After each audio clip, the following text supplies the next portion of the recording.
Icknield. Oh, I Can we bring it on thinking? Because we've got to bring it forward. I know. was going to just hand it every slide.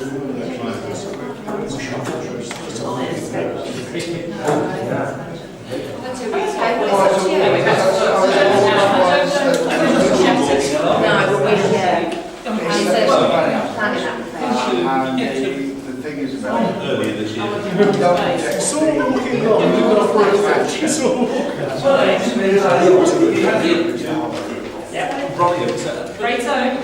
There's actually a went on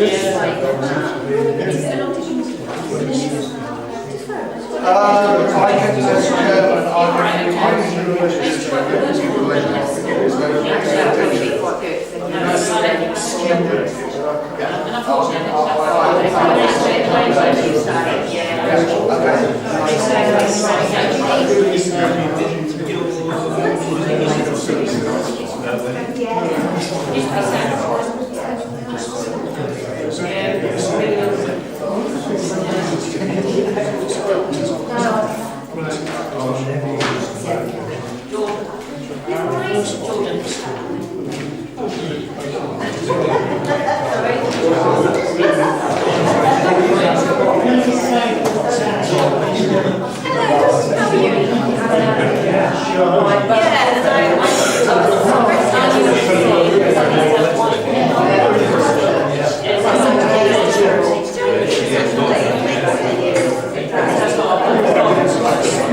just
that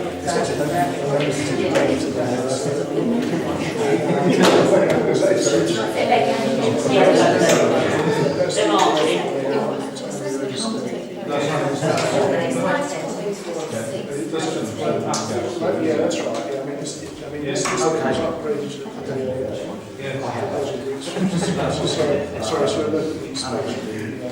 And that water plant, fused together. So I don't know they're probably only type those. I'm not really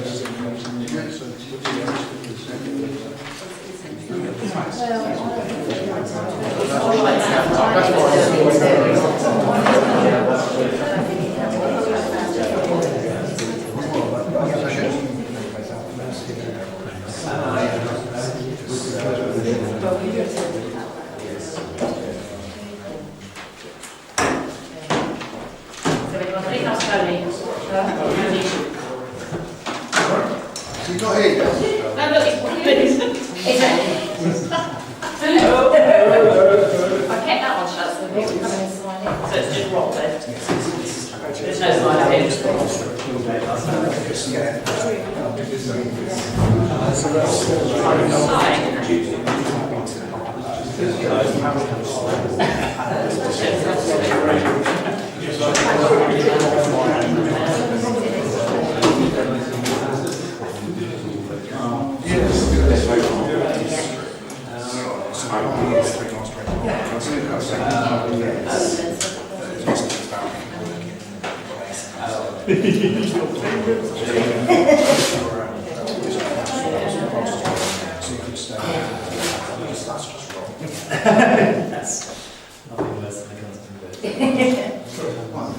There we go.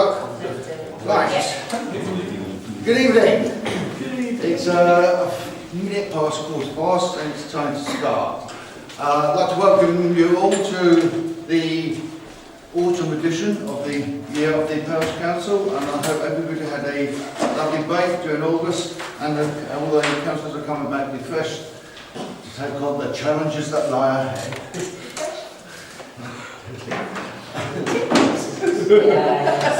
This is lyrical.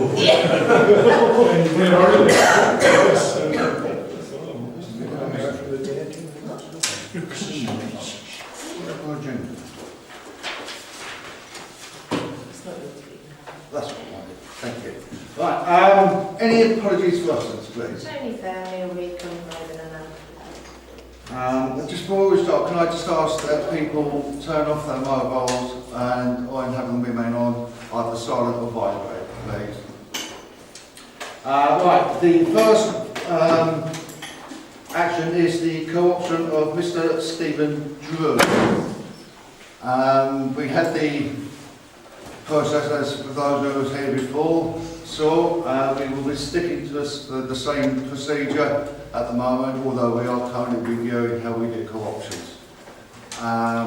So, if Mr. Drew, is there anything you would like to say? Do you wish me to repeat what I said last time? For my benefit, absolutely. Thank you very much, that'd be really handy. I seem to have a bit of temporary short-term memory loss. I feel that's entirely fair enough. It's absolutely fine. So, yeah, for the benefit of you as well. My name is Stephen Drew. I have lived in Sawston for the last 20 years. I work as a teacher. I currently work in St Village College. During my time, 20 years being a teacher, I have had a range of jobs as a teacher. My most recent one was as 6 years as head teacher of a secondary school in Essex. I was responsible for 200 members of staff, 1,400 students, and managed a budget of approximately £7 million for that entire period of time. I have also been on school governing bodies for primary schools, infant schools, secondary schools, as well as being on the governing body of a nursery as well. I was involved with the John Faulkner Primary School when the merger with the Paxton and the new build for the Bellbird was taking place, so I was very much involved in that process. I have been involved in numerous activities that we refer to as sort of public speaking enterprises. I speak to conferences of between perhaps sort of 50 people up to 5,000 people. I have spoken at national conferences for sort of catering suppliers. I spoke at business conferences regarding finance managers. One of the ones I did recently was I spoke to an audience of about 300 people who were the City of Birmingham school business managers and head teachers. I have acted in terms of sort of advice and guidance for that. As well as being head teacher of the secondary school in Essex, I was also head teacher of a pupil referral unit in Essex as as well, which is a unit for students who have had to be removed from school due to behaviour issues. I was also involved in supporting a secondary school that was inside a prison and ensuring that they were able to raise their standards. So I have a wide range of experience of all of those things. I recently stepped down from my role as head teacher in order to be able to do lots of other things, like classroom teaching, and also to be involved in many other community activities. Yeah, that's what we do. I'll talk for about 3 hours if you let me, but you know that. Carry on. Oh yes, quite safe, yes, absolutely. Saves me doing anything. Right, thank you very much for that. Appreciate that. Is there any questions? Let's see. Oh, go on, Janet, far away. Right, Sorry. thank you for saying that, thank you for applying. Can I ask what areas of the parish council work you'd like to get involved in? Anything and everything? Or can you be a bit more specific? No, because it's anything and everything. Well, what do It you is my think you belief do that that's most important? when you serve on a public body, whatever public body that is, that you fulfil the needs of that public body. So if you ask me to be involved in your recreation activities, you ask me to be involved in promotion activities, you ask me to be involved in finance activities, you ask me to be involved, I don't know. One of the things we were talking about in July was the bid process for traffic management and other such activities. You had quite a long conversation about Church Lane, for instance. So if that was something that I could help with, I would. My genuine answer is anything and everything. I've been on so many different organisation boards, so being on the board of a nursery is extremely different to being on the governing body of a secondary school or multi-academy trust. The management experience I have means that I have done everything from sorting out the ordering for toilet equipment through to recruiting 100 members of staff. So therefore, my honest answer would be absolutely anything and everything that enables us as a community in Sawston to have a better set of facilities and lives. Yeah, it wasn't really very specific. No, but the point is I totally understand the purpose of your question, but without wishing to be rude, I don't agree with the purpose of your question. The purpose of your question is to get me to say that I want to be on that I can bring you this skill or that skill, or that I can assist you with this or want to do that. My absolute genuine answer is, and I think it comes across in what I've written, that I am an absolute avid believer in the concept of public service, in the service to society. And if you say to me that you think that my skill set will best help with this or with that, there is nothing that I consider to be of greater interest than anything else if it is something that helps the benefit of this village. Yeah, I suppose, yeah, just have one go coming back. Mhm. And I was kind of hoping that as a resident of Sawston, you might have some area that you were particularly interested in, like, for instance, planning development. No, because I don't consider any of it to be any more. I don't know. What the answer is that I don't consider any of it to be desperately more important than the other. So, for instance, you ask about planning. Well, the thing is, we could say planning, we could say environment, we could say provision of sports facilities, we could say the gaining of grant funding to improve facilities. One of the things on your agenda for tonight is the possible thing to do with the beacon for the 100th anniversary of the end of World War I. In my view, having the beacon for the end of World War I, 100 years, is as important at that moment in time as the community plan would be. So therefore, actually, I would consider all of equal importance. I genuinely do believe that everything should involve all people working together, and I prefer not to just focus on one thing. Thank you. Okay. Hi, I just wondered how many parish council meetings you've been along to. I think it's the third one. Third one. I think. Because the way things work generally is that people aren't allocated tasks based on what we think they might like to do. And I think because we're quite big council already, what we're looking for is somebody with skills that might complement other people's skills. And public speaking is not a skill that's likely to be very useful. Well, I would hope that you wouldn't think that public speaking is the only thing that I've referred to. It's the only thing you mentioned tonight. I don't think it is. Hold on. I don't think it is. I mentioned the fact that I had been a head teacher in secondary school, responsible for 200 members of staff. I had managed a budget of £7 million.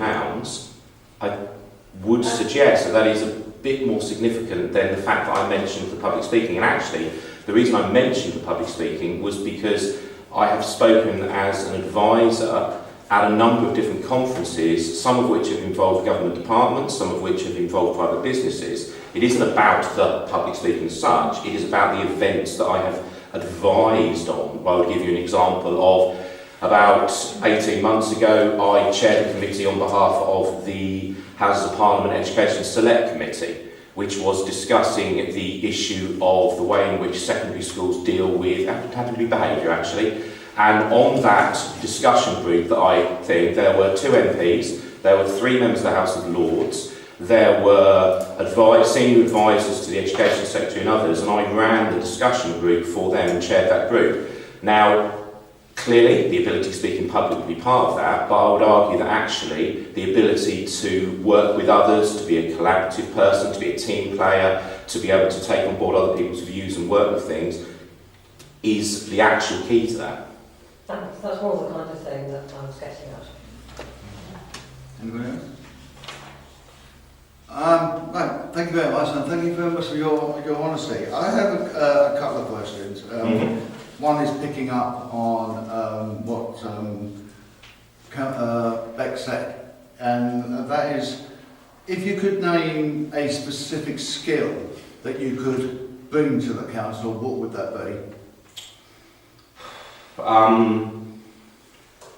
In order to answer the question, which is clearly what you want me to do, I will refer to my ability for organisation, project management, delivery, all of those things in that area.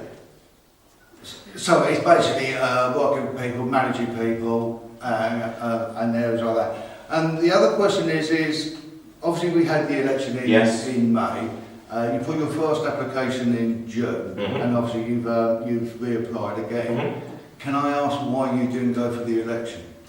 Because I have been a teacher since September 1997. I became a head teacher in September 2012. I made the decision to step down from being head teacher in approximately, let's say, October 2017.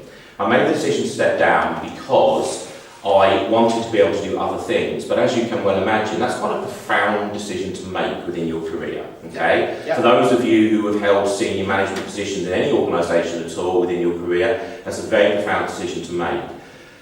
It happened to be the case, quite simply, that the deadline and the timeline for applying for membership of the parish council or anything else did not fit with my personal, without wishing to sound like some kind of American motivational speaker, life journey at that moment, okay? Now, it happened to be then that once I had then organised what I was going to do and organised the new job I was going to go to, I then started that at around that time, sort of March, April time. Once I had resettled all those things, that was the point at which I was then ready to do so.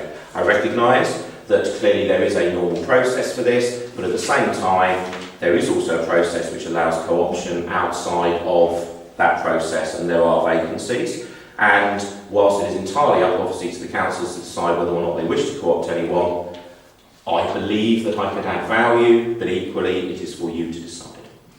Okay, and just one final question is, what would you seek to gain by becoming a parish council? When you say seek to gain, so what would be your motivation, your goal, your ambition? Public service.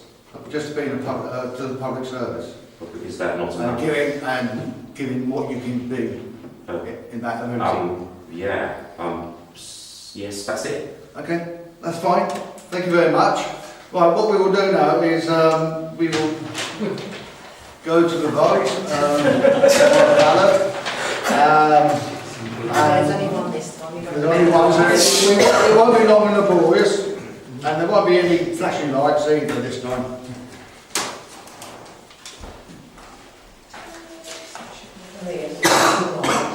The bribes have made it over well. The money will drink The way you get all of you're teaching that's some seniority. Oh, I just talk much stuff. Minutes. I've got it out here so nobody can see it.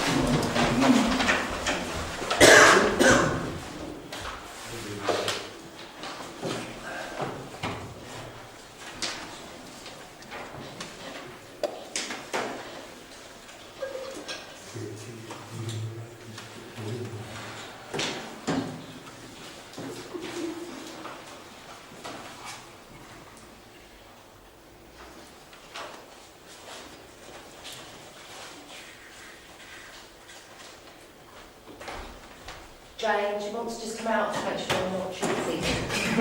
Just in case he's realised I'm doing all myself.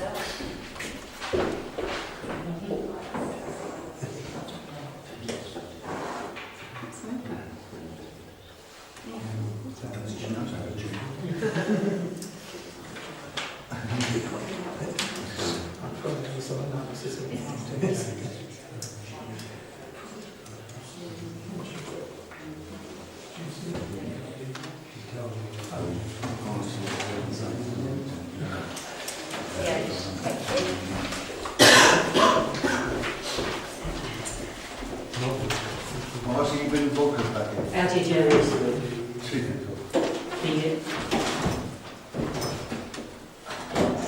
Okay, but the results are back, and unfortunately you didn't get co-opted on this time either. Thank you. I do apologise, You don't need to apologise, do you? but thank you for coming, and if you feel keen, please try again. Thank you very much. Right, moving on, we have got the 15-minute public participation, but we are running on time. Is there anything anyone particularly wishes to say? Why did I have a feeling? It's been months. It has, it's been a long time. I was wondering if the Parish Council had any results back from the speed watch cameras that have been put up yet. And if you have, is it possible for me to get some of the data, anonymised obviously, for running trails? Unfortunately, the person who's doing that is Colin Grimes. I have some information from Colin, he sent me Excellent. some information. Yes. So if you just give me a second. No, it's not speed watch, it's traffic. Well, it's a monitoring program. Yeah, traffic Speed watch, because if you put that public, that's the people standing with cameras and. Oh, yeah. Let me give you a quick update as it's come up, I was going to mention later. So up until the 1st of September, the device has been running for 18 days. Batteries should last about 28 days, which they did under test conditions. There were I'm happy to share the data by email, 52,621 recorded vehicles. 92% were 30 miles an hour or under. Oh. Can you repeat that, please, Juan? Yeah, 92% were 30 miles an hour or under. Yeah. 3,500 out of 52,500 were between 31 and 35. 647 were 35 miles an hour or more. So generally, this is the position close in proximity to the health centre. Yes. On the road. So generally, adherence is fairly good, I would suggest. And the plan from Colin is to move it around. I think Abraham Road is probably the next one that he's got in mind. So we'll continue placing it in different places through the village and do the same thing. And we'll make that data publicly available so people can see it. And that was orientated to monitor traffic coming into the village, wasn't it? It was, yes. And we've bear in mind there we've got road widening. There's a blockage. Yeah. Blocks half of it before you get to the centre, and then there's speed bumps afterwards as well. So it may not be representative of other areas in the village. So it might be interesting to do a bit after that and see if they see Yes. Can we just hold Janice and I? Yeah, I was just going to actually make that very point, that because the camera is sited right by the speed bumps, for vehicles to go through at 30 miles an hour, they've either got to be driving between the two, or they're going to have to go over at quite a thump, I would suggest. So it will be interesting to see what it's like in the rest of the village. Yeah. But this is clearly a data gathering exercise, so that we can do things on fact-based. The issue regarding the data is, as far as I'm aware, please advise me if I'm wrong, is we are using the data for specific reasons as well. I mean, I think we can share. I think we're going to put the data on the website, aren't we, once we start Yeah. to play now. We need to do it with Colin, but yeah, we will do. But we've got to have access to the website, so all the necessary data will be put on there. So, it will be in the public domain. Okay. Yeah, thank you. And just to be clear, it doesn't need anonymising because we're not recording anything other than the time and speed. Yeah. Thank you very much for that. Anything else? No? Right, thank you very much. Right. Declarations of interest. Why always me? Well, I have to declare an interest on the item regarding the application from the British Legion. When we discuss that matter, the Vice Chair will take over. I will not participate in any way because I am a member of the British Legion. I will not talk or even vote. Okay? But you have some silence. Right, confirming the minutes of the full council on the 24th of July.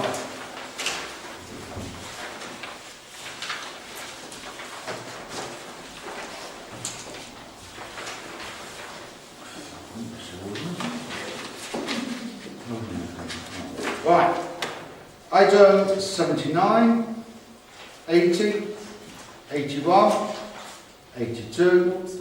It wasn't an extra full parish on the 10th of July, it was a real full parish on the 10th of July. Thank you for that. I like spotting the deliberate mistakes there. It was deliberate, so well done. 82, 83, 84. There was a time typo. Yes, and also I'm not sure that actually makes sense. Were presented and agreed they should be confirmed at the next neighbourhood plan meeting. Actually, should that be the minutes of the neighbourhood plan meeting? Yes, that should Yes, be, not yes, extra yes, full, yes. sorry. Yes, because we were going to agree them here, and as Brian pointed out, they should be agreed at the next neighbourhood plan, which you did last week. Yes. Yes, Yeah. we did, yes. So is that correct then? Well, we're going to change it to neighbourhood. Yeah. We'll make that amendment. Yeah, okay, thank you. Okay. We've got two You did saw the typo, Joe, didn't you? Yes, yeah, but last time. Yeah. Thanks. 85, we seem to have two 85s. It's not the Bad right, day, it's a isn't it? bad day. On the second 85, Yes, Chair. yes, With members from SCDC, it says it was as if that was the purpose of the meeting, but actually the members from the SCDC were only invited 2 days before the meeting. So that doesn't really represent the nature of the Sorry, which meeting. bit are you talking about? Well, I can't work out the point of this item not having been at the meeting. So is there going to be, or is this just explaining what the issues are about having a potential parish boundary review? It's a bit unsatisfactory most of the way through, to be honest, because it doesn't actually mention what time or date the meeting was. It mentions some of the people that were there. And I did say at the meeting that it was, I felt it was rather dubiously convened. but it wasn't dubiously convened at all. It was convened to really to what you're saying, Bex, is to explain where the two people, the parishes involved are and what's involved. Well, who was at the meeting of? It was a meeting with, the actual meeting was with, we were there, weren't we? I was there. South Council would have been You were there. Siobhan, yeah, the Favourable, yeah. Baden Parish Council was there. And who were the representatives from Sawston and I was there as the chairman of Sawston Parish Council. Brian was there as the district councillor, and Joan was there. You was there, wasn't you there? Was this I was a there. publicly advertised meeting? No. No, No, it wasn't a pub. It was just a briefing. Yeah, resident. Yeah. Well, I just thought, because people get very het up about boundaries, as we know from discussions that we've heard about the playground, it seems slightly odd to have it so oddly described and have it not. The reason we didn't make it a public meeting is because we wouldn't have gotten it. The idea of the meeting was to understand how the process works, what we could and can't do, and then we would take it on board, and then we would go to the public with that. But Kevin, I think I've got to say, pursuing this, the nature of the meeting, it wasn't advertised, it wasn't promoted in any way. We didn't want it advertised or promoted in any way. But if you're going to have an information gleaning exercise, It was purely for the parish councils that were involved, their representatives, to sit down around the table and raise their concerns and find out exactly what they were entitled to do and not do. Then they could go back to their parishes. If they wanted to take that matter further with the public, they could then have their own public meeting and to discuss those issues. We purposely did not have a public meeting because there was nothing really there for the public to discuss at that point. It was an information for the parishes themselves, so they would have a clearer understanding. The minutes of this meeting are supposed to be about what we actually discussed in the meeting held on the 24th of July. Yes. And in a sense, this all seems to be about another meeting that was held prior to that. Yes. That's right. This was a report on that particular meeting, and it was to clarify the different routes. To make a decision, it was just to No, get decision making. It was to clarify. In particular, we needed to discuss that with Pampersford and Fakenham. Sure. So that was why. Can I just ask a question? On the third paragraph, a petition can be raised which would need to be signed by 7.5% of the electorates.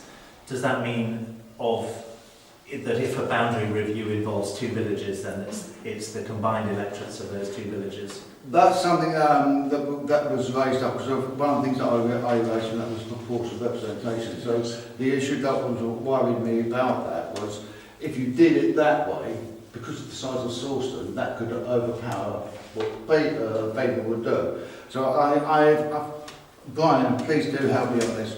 I was under the understanding that the two parishes would have raise their own petition. But George could raise their own petition. Can I just go on. clarify if I may? So there are several ways to invoke a boundary review. Anybody can ask the Civic Affairs Committee to have one. And the issue over the referendum or whatever the polling of the residents is if there is effectively a dispute over whether there should be a boundary review or not. And there was a case that David was familiar with in Willingham, I think, where such a case arose where two adjoining parish councils took different views about whether there should be one, and a vote was held, and it was a vote across all of the population. And Kevin is right, in fact it would be completely disproportionately representative because of the large size of Baber and the population versus Sawston. So, but it's not. The petition is only held if, having in the case of a dispute, the Civic Affairs Committee is unable to. No, if Can David just come in? Just saying, there's the referendum initiates the process, it doesn't determine it. So I thought from what you were saying, you were implying that the issue is determined by a vote across the two villages, which it wasn't. It's determined by the Civic Affairs Committee. And endorsed by full council at South Cambs. Absolutely. So the process is determined by the Civic Affairs Committee, and if there's a dispute, they obviously have to take the referendum into account, and then push a decision through. So in order to make a request, sorry to hang on, but I just want clarity here. Yes. Can a request be made by anybody, or does a request have to be backed up with a petition signed by... Anybody can do it. Anybody can talk. So the petition is not necessary? No, that's correct. Clarity? Okay, moving on. Did you want to mention that? Well, there's two things to mention. One is that I think actually there's a bit of a typo in that second paragraph, sorry. Okay. Having a boundary review is discussed, and Councillor Coughley pointed out that I think that if needs to be deleted, that a member of the public could request a boundary review, sorry, for it to make sense. And the second thing is, we did get given a guidance note on community governance reviews by Siobhan Mellon. We could circulate that around the council if people would like. Yeah, that would be helpful. And the bit, there's some English things that I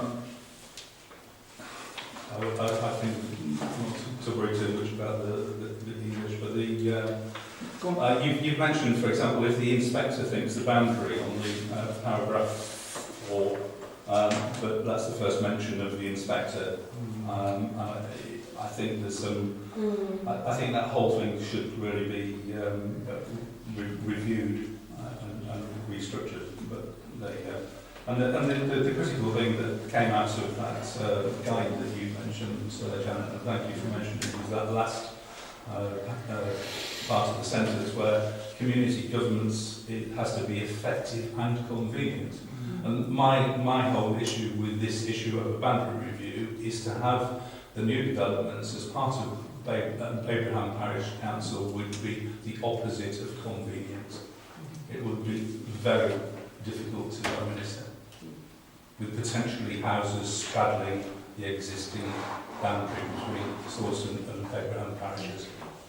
Okay, thank you very much for that. Right, moving on, 86. Just as it's not on the agenda, I'll report back on that. The lease terms were agreed and the lease is being drawn up, and will be in place. I mean, if it doesn't quite get signed before the end of the previous lease, it's... Okay, I received the emails now soon. Yeah. And thank you very much for that. No worries, I just wanted to report. And we'll talk about the valuation report, the capital valuation bit of it at F&GP, but obviously that's not something to do in public, but so to let you know that we have had the valuation report, but we're continuing to rent to Lindis, and terms have been agreed.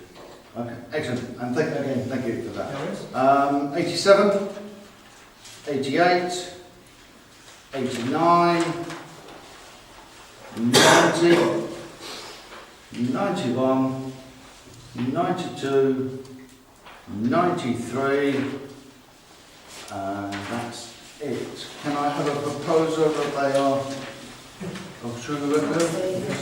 And a seconder, Janet? All those in favour? Yeah.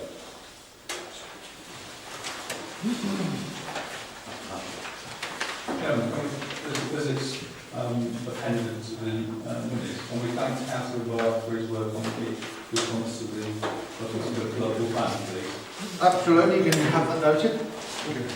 Yes, I apologise for the typos. I think you should as well. Right, matters rising with just the amendments made. Right, to confirm the minutes of recreation and open spaces on the 17th of July.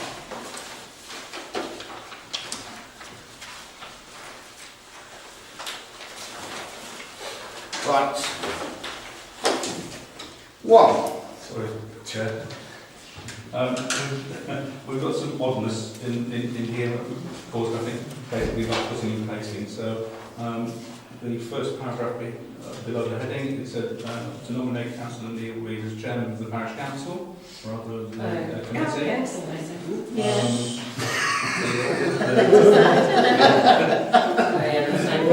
You really did have a birthday. It was near holiday. The second paragraph, it shouldn't be in section 1, it should be in section 2, but also refers to nominating Rodney as Chairman of the Parish Council. So I think we can just delete that one. No, it is in the right place because two different people were proposed. Yeah, but there's the second paragraph 2 is... No, two different people were There's two proposed for different the chair. people, Oh, so you have to do And it wasn't for the Parish Council. The point is, it wasn't for the Parish Council. It wasn't. That's the important bit. And thank you for that. Turn the page. 3, 4, 5, 6, 7. Yes. I was puzzled by how a Sawston News presentation evening could have damaged cricket nets? Because there's loads of children up here and they'll come with the cricket nets. And they did some They damage had there as well. they had The cricket nets, and it's quite a few £1,000s worth of damage that they've created as well, which is that. Well, we're waiting. Well, that's something that's going on between the cricket club and the football Waiting club. for the cricket club to get back to me. Those discussions going on, but there was some damage done in here as well. I think that some toilets were bunged up with stuff, and it's not the first time we've had an incident. So who was Sawston Booth? Is that... It's the children's football, the kids' football. Football is the missing Football, item. I think that would be useful to add, because it could be Sawston Youth anything. Yes. Was it under 12? I did ask their age there at the meeting. You I did? remember what the answer was. I think it was under 12. It's from the ages of, I don't know whether the actual youth is from the ages of 7 to 16. I didn't write it down. And there's more to do with the people who are supervising. Yeah. Second Or thing. more to do with the people who are supervising. Yes. Yeah, sorry. Yeah, that's fine. 8, 9. Can I come on line? The meeting mentioned is not happening. But it hasn't happened, no. Right, it hasn't happened. Okay, thank you very We're much. waiting for them to You're right. contact us, Yeah. and I have traced 10. No, well, 9 has a recommendation. Yeah. That's it, sorry. Oh, sorry.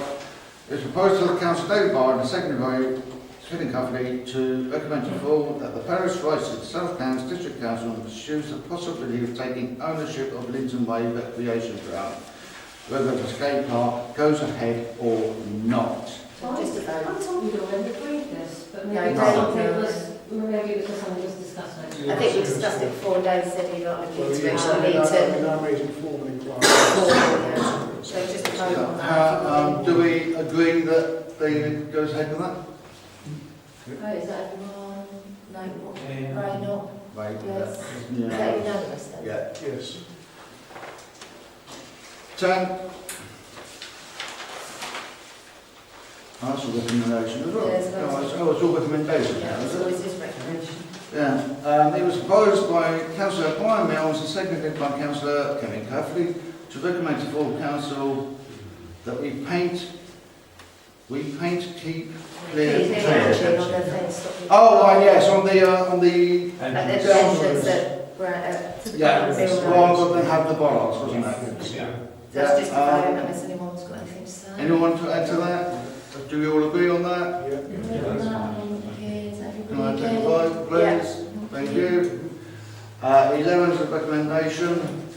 It was proposed by Councillor David Barter, seconded by Kevin Cuffley, to recommend to full to accept the quote of £260 plus VAT for all 4 of the mentioned items. Just to get all 4 play areas, the play equipment inspection. Yep. Just a vote, unless anyone's got anything to All say. that, yeah. Yeah.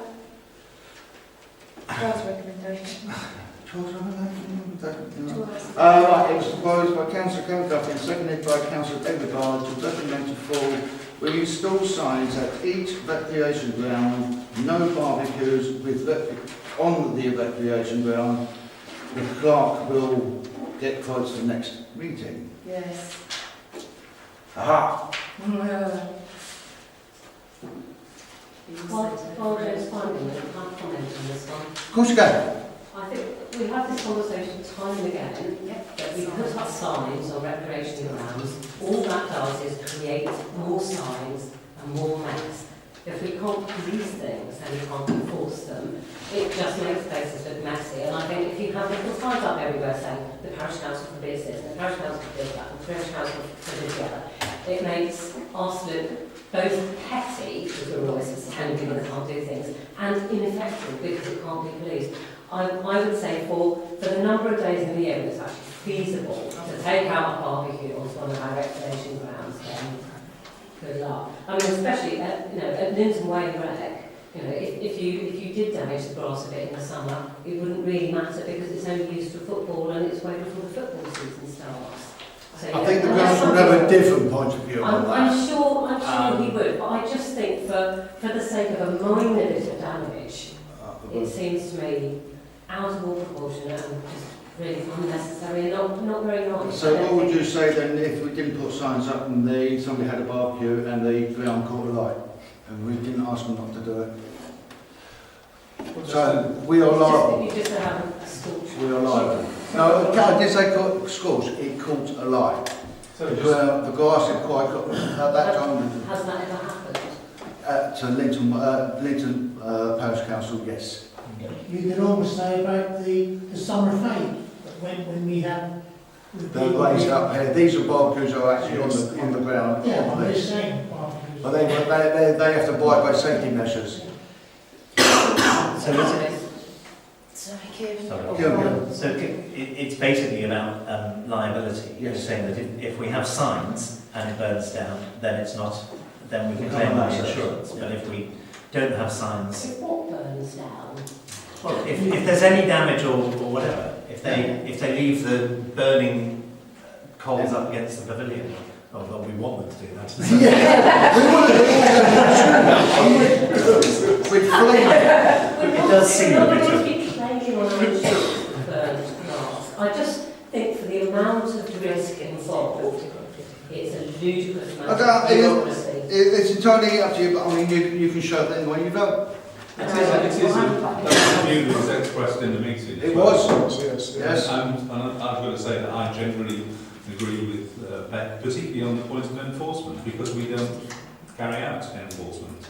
And I'd be quite interested to know whether it does impact our liability, and we ought to take opinion on that before we come to a decision. Because I'm not sure it does. I think if somebody actually does criminal damage to your property, then they're liable still. What I'll do, I'll make sure I've got prices for the next meeting and I'll speak to the insurance company and see what they say. So defer it to October. Yeah, that would be helpful. Thank you. Okay. Yeah. Can I ask about personal injury too? Yeah. Personal injury. Yeah. Somebody that burn themselves on their own barbecue and try and sit. If someone falls, When it's on. Yeah, I think. Right, right, we do that. right, moving on, please. 13, 14, 15, 16 is a recommendation. 14 is a Got a 14 recommendation, recommendation as well. Was it? Yes. Oh, yes, recommended. Oh, sorry, so spotted. Proposed to councillor and seconded by councillor, who their name, I recommend to full council renew their agreement for 12 months. Agreement the motivation then. It will be sent to review after 12 months. Everything's been fine. We've not had any problems. They're using here. I have. Linton might say, me and Alan are happy for them to carry on. We all agree with that? Yeah. And are we going to put names in for the councillors? Yeah. I don't know who actually did make the proposal. I don't know. Your notes. It'd be good. It'd be handy. Right, what was the next recommendation that we have to do? It was the 16. Right. It was proposed by Councillor Catherine Coveney, seconded by Councillor Brian Mills, to recommend to full council that we accept the two lowest quotes for the pesticides and flammable liquids in storage, the storage cabinets. Yeah. So the two lowest quotes, It's 166, is that? So 440 and 267 and 1. Right. Yeah, and all those. Not have them anyway. Well, we don't have any choice, really. Is that one right? Sorry. Thank you.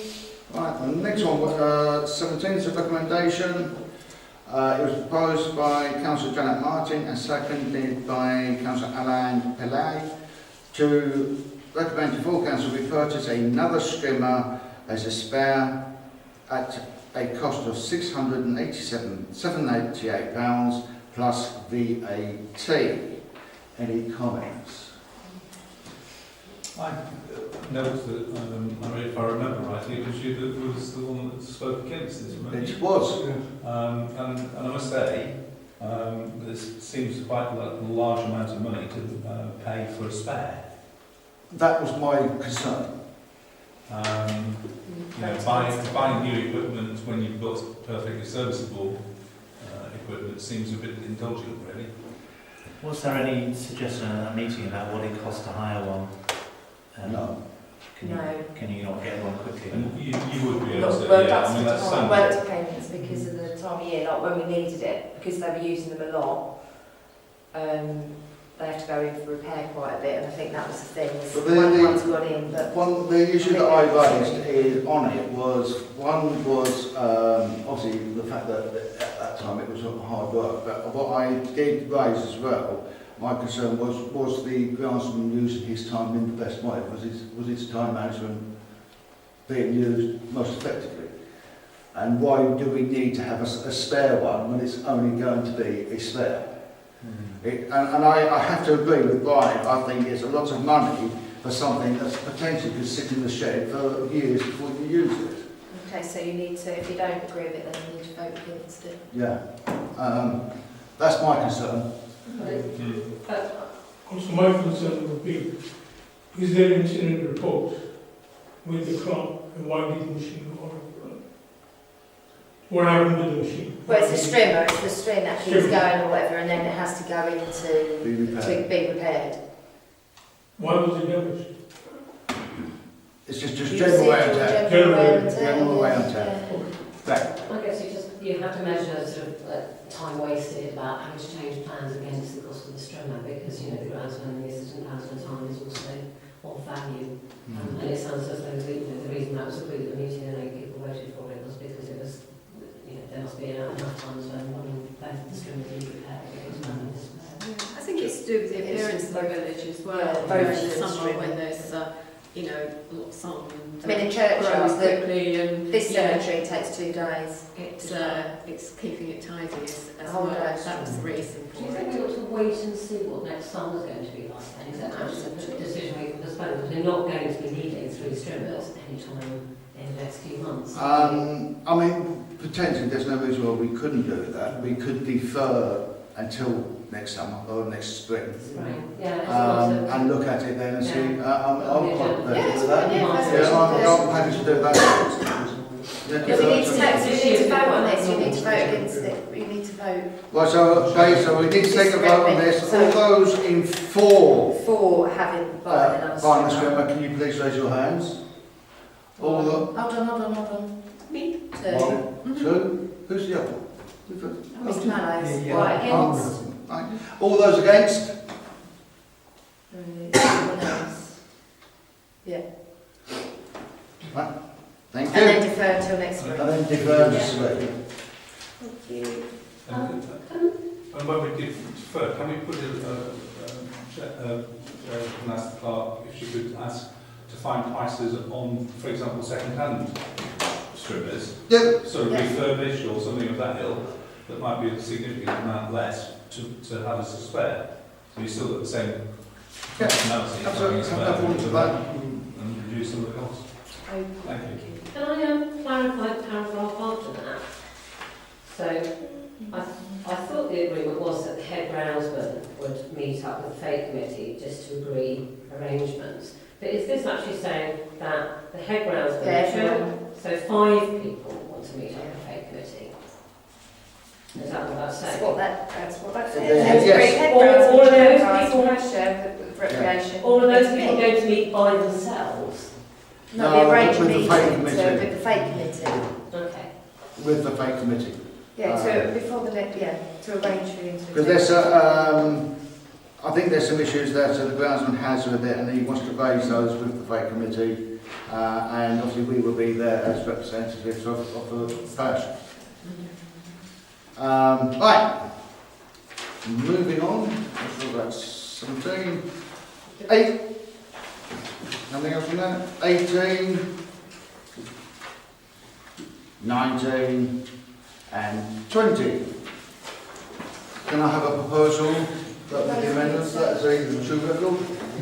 Janet and David seconded. All those in favour? All those in favour? Thank you.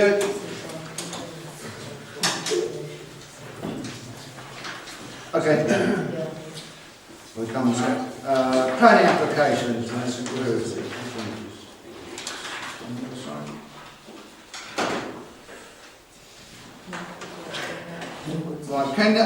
would the committee agree that we've got a representative here from Icknield School to discuss item 88? If we can bring that forward to now, so the person who has raised their points. Yes. Yes, proposal and second, please. Is everyone in agreement? Yes. Yes. Okay, would you like to Yes, if you'd like to introduce yourself. introduce yourself and say what you need to say? Thank you very much. Well, I'm instructor of a head teacher at Icknield Primary School in Sawston, and I'm here because I understand that, I'm not sure whether it was your last meeting or at some point in the summer, that we had 2 representatives from our school governing body come and explain to the parish council some issues we've had with vandalism and trespassing on our school site. We have always been riddled with a certain extent of this kind of problem, but we definitely feel that it has increased since the installation of the basketball court out on rec. And during the sort of period over the summer, just before we broke up, we had an unfortunate incident where the shed, we had this brand new equipment shed, which we've been waiting for funding for, and managed to grab some money together from our PTA. A brilliant shed full of equipment, and the door to it was ripped off by vandals who we believe had been using the basketball court. And a lot of the equipment has been damaged over the summer holidays. I spent quite a few days picking up the equipment because the shed door is still broken. We don't really have, the funds to just go, oh yes, we'll just throw X amount of pounds back into repairing this door. And I've been out there, in my own time picking up the equipment that's been spread out.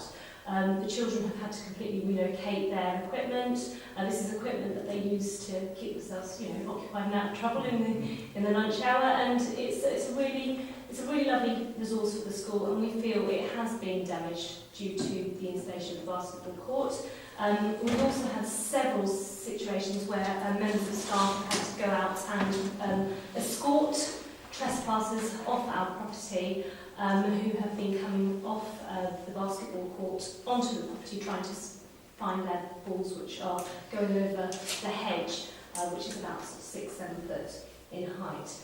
So I'm here to ask for some money, please, in way of reimbursement for the time, the damage, and also just to state that obviously again that we are we love the basketball court. We think it's a really great resource and we hope to make great use of it. It's just that we do feel on this occasion perhaps more needs to be done to help protect our boundary and sort of consider the issues regarding that. Okay, thank you very much. Brian. I've just got the notes and I remember the conversation with the colleague as well. So I've got a couple of questions really. One is, you seem to be pointing A, a correlation, and B, a liability on the parish council for having built the Muga or commissioned its building and the damage done to your property. I'm not sure how that link works. Although we might be sympathetic, I'm not sure where the financial liability would come in and why, for example, the damage to your property isn't covered by insurance. Yeah, sure. Well, we do feel that the installation of the basketball court has led, without doubt, to an increase in vandalism and trespassers, and the fact that they have been coming onto our site saying, we've lost our balls, etc., can we come and get them, is directly a correlation there.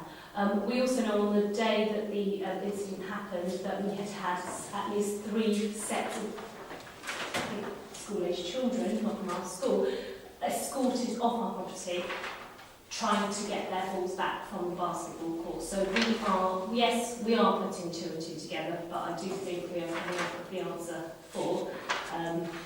And we've got a really, really good feeling that this is a direct correlation.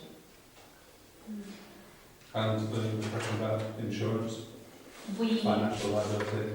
Well, we are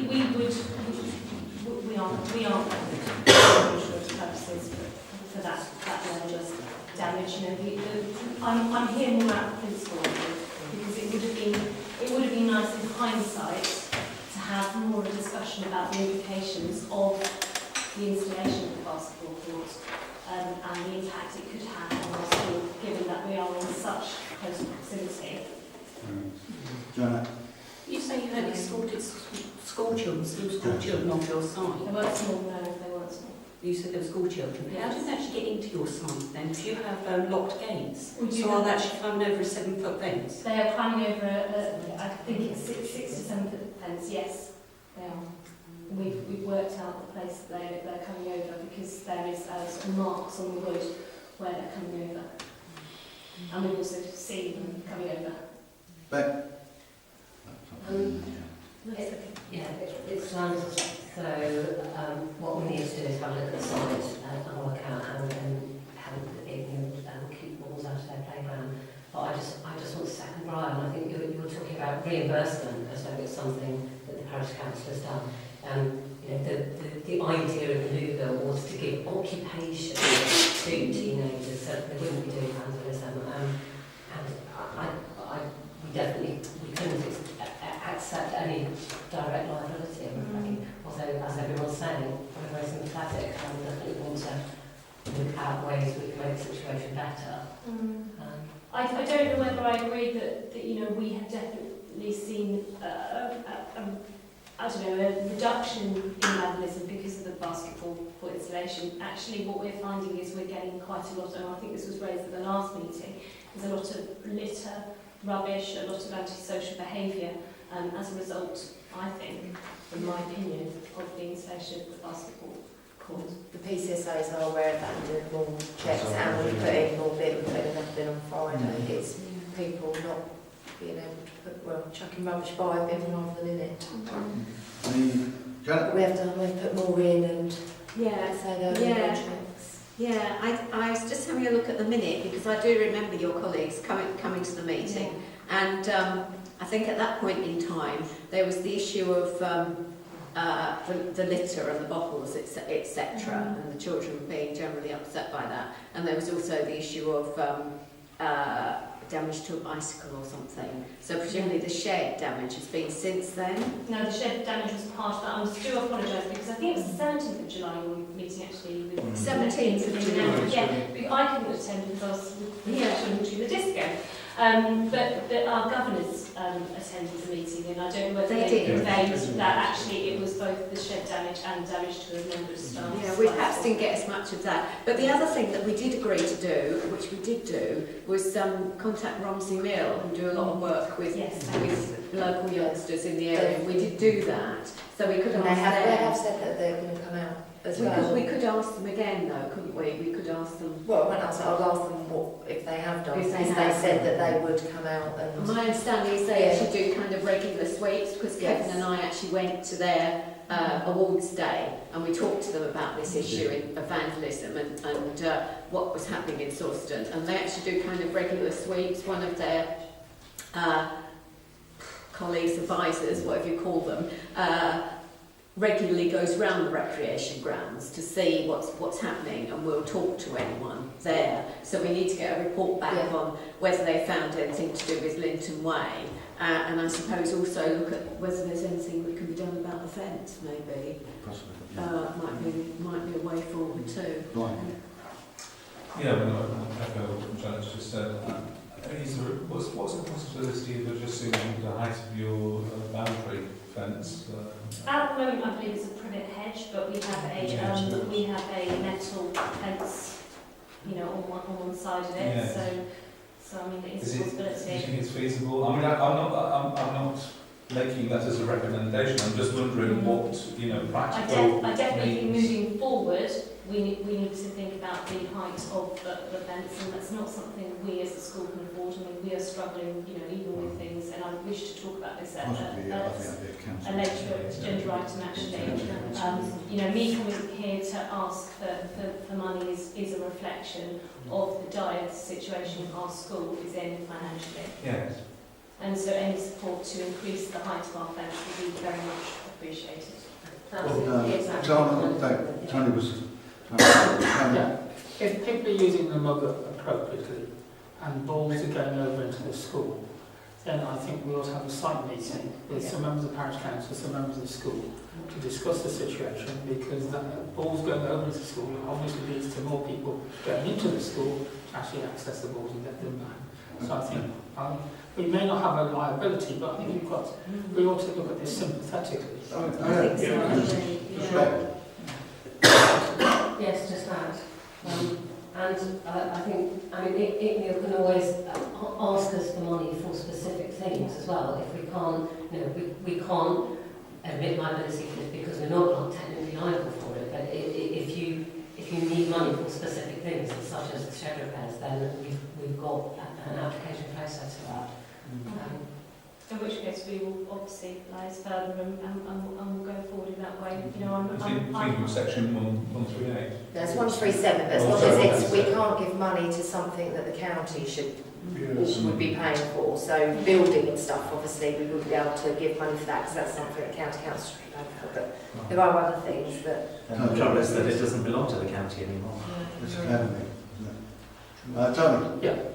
But what we're talking about is what's happened in the past and the shed's been damaged, but on the other hand, we also need to look to the future and do what we can to make sure the balls don't go over there in the future. Otherwise, we're going to have the same problem again.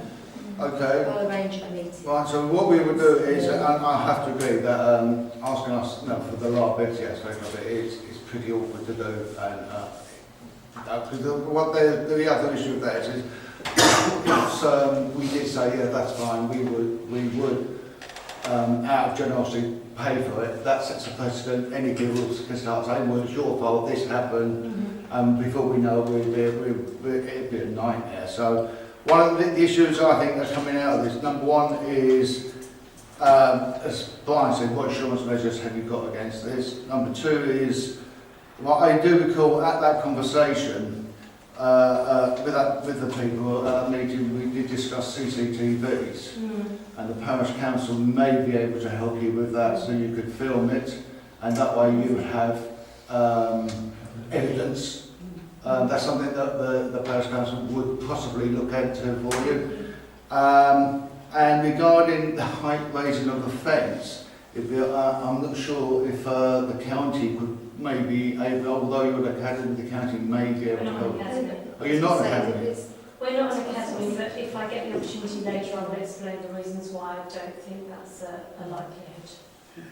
Okay. That county will support us with the increase in price. Right. So, But if the balls are going over from a muggle, which is the parish council's responsibility, why is then Icknield's responsibility to provide an answer? Shouldn't the parish council be doing exactly, and we put fencing along here to protect residents from footballs and cricket balls. It doesn't seem to be any different for that. It's a fence on a boundary. We can equally regard it as I hear what you're saying. We'll keep an open mind. How we can move forward with that. We can help I think resolve the problem. The way forward with this is as Tony rightfully suggested, is we come along, we do a site visit.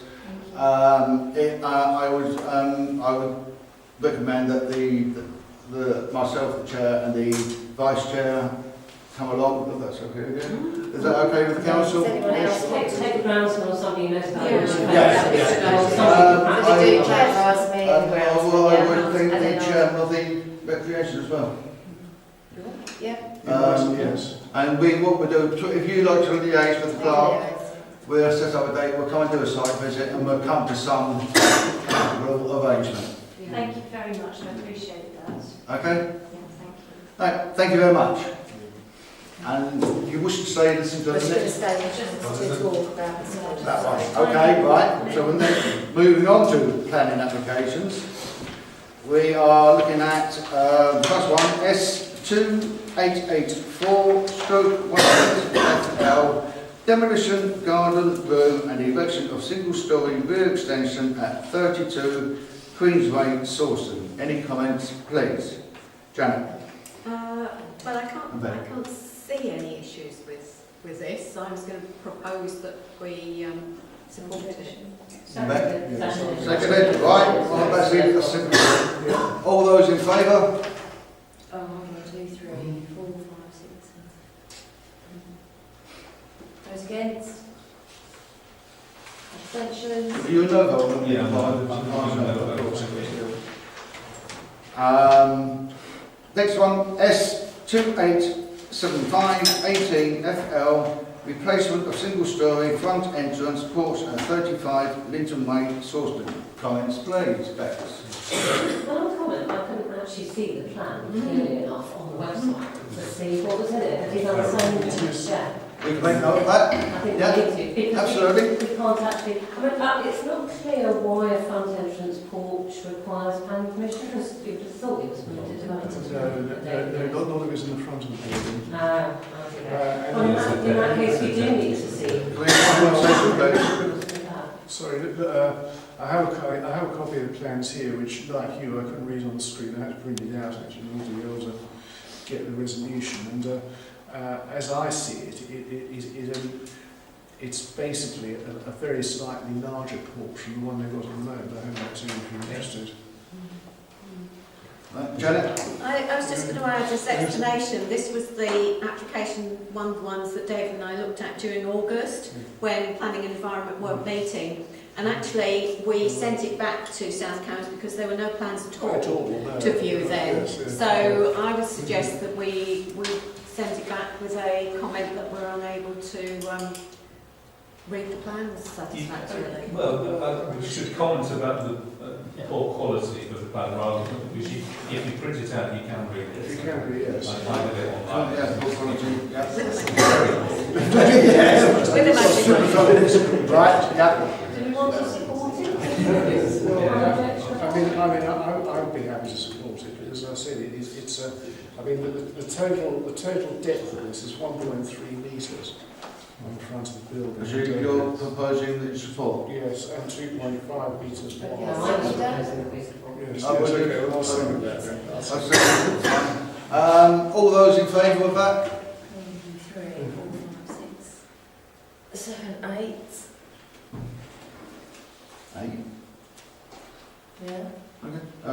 Abstentions? No, No, so I don't. No, we all voted for it. Yeah, you have. No, Mr Mallows is an abstention. And Brian's no vote. No, that's fine. I'm no vote. Janet and Brian haven't. I'm against. Against. Okay. So you're no vote, Janet, you're no vote. No, she's against. You're against. Right, I'm against. Poor quality of the plans. 8, 9, 10, 11. There you go. Right. S2992-18LB. Renewal of roof covering, including replacing degrading tiles, repairs to the failing lath and plaster ceiling, renewal of bell tower and chimney, redecoration of cast iron rainwater goods, replacement of UPVC rainwater goods with cast iron and provision of roof ventilation at Sawston Village College, New Road, Sawston. Comments, please.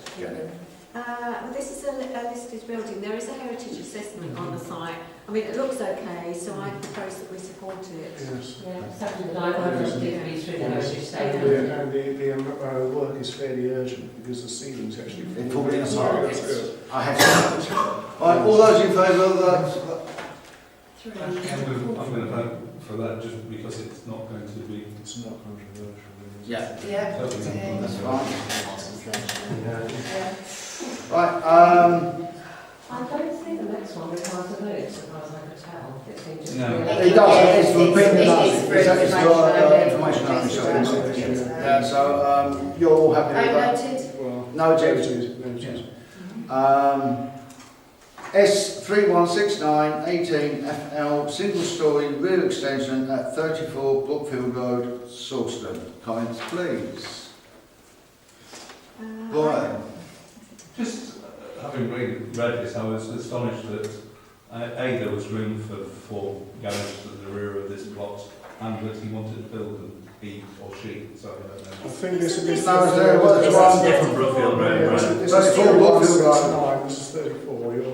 I think you're commenting on 2966, which is 4 we're on further down. Oh, 3169. wrong path of the... Yeah, I do apologise. Janet? Well, I was going to Oh, say, it I couldn't see a problem with it when I looked at the plans. I support. This one was also one that's really quite big, and there's no, if I'm remembering right, there's no context in the plan, so you don't see any of the neighbours, so it was quite difficult to tell. There is a block plan. Yeah, there is a... So did it look as though it was all right? Yeah. Well, it's a single story. So Janet, you're proposing, do I have a second? Yes, I'll second that.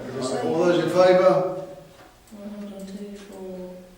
2, 4, 5, 6, 7, 8, 9. Are those against? Abstentions? And no vote. Thank you. Right, S296718FL, first floor side front extension and single storey rear extension at 21 Hayfield Avenue, Sawston. Comments, please. Yeah. It's an extension of an extension, Of and an an extension. addition Of an extension. of the back. And I think the committee should weigh up the pros and cons of having a significantly larger property next to another of much more diminutive size. It is certainly quite large, and looking at it on the actual location plan, it's kind of, it's right next to, it will do, yes, because it's right next to a corner, quite a large corner plot. I couldn't see any comments from neighbours on the site. I couldn't see anything there. So what particular comments would either you or Brian like to make? Well, I don't know. I mean, the way things are going. Well, I think from what's been discussed, you're probably talking about overbearing effect if you want to make an objection. Yeah. That's on the neighbour. But the neighbours haven't actually complained. No, but I couldn't see anything on the site. They don't have to. They don't have to. Subjective assessment because okay. Are you going to make that as a proposal, David? I'll make that as a proposal. We do not support overbearing on neighbours. Who will second that? Jane will second that. Oh, sorry, Jane. Oh, Jane, yeah. Jane. Put Jane down. Right. All those Against it. 4. All those do not support. who do not support and agree with the recommendation David's made, please raise your hands now. 1, 2, 3, 4, 5, 6. Those against what was said? Those abstaining, that was what was said. 2, 3, 4.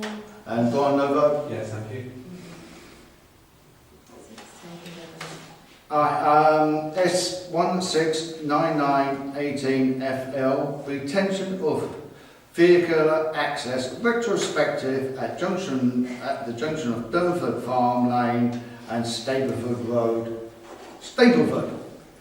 Again. I should put that on it, shouldn't we? I must admit, I was somewhat amused by the comment of the highway officer, because they are concerned about visibility split, which is fair enough, but considering that the proposal here has much better visibility space and the alternative in position, which is Durnford Lane, I think that's a rather difficult argument to sustain, so I would support this. Fine. Beck? Seconded, and I think we might want to comment, because there are an awful lot of comments on the website from people using it, people with children who use the site, all pointing out exactly that this temporary access is much, much better and safer than the access they had before.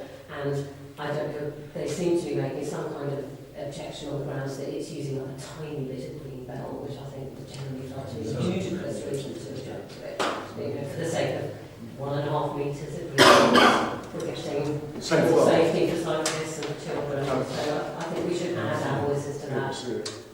So, if I've spoken to the case officer about this at the council, and the overwhelming evidence or comments about this from everybody involved have been in support of retaining the new junction and closing the old one.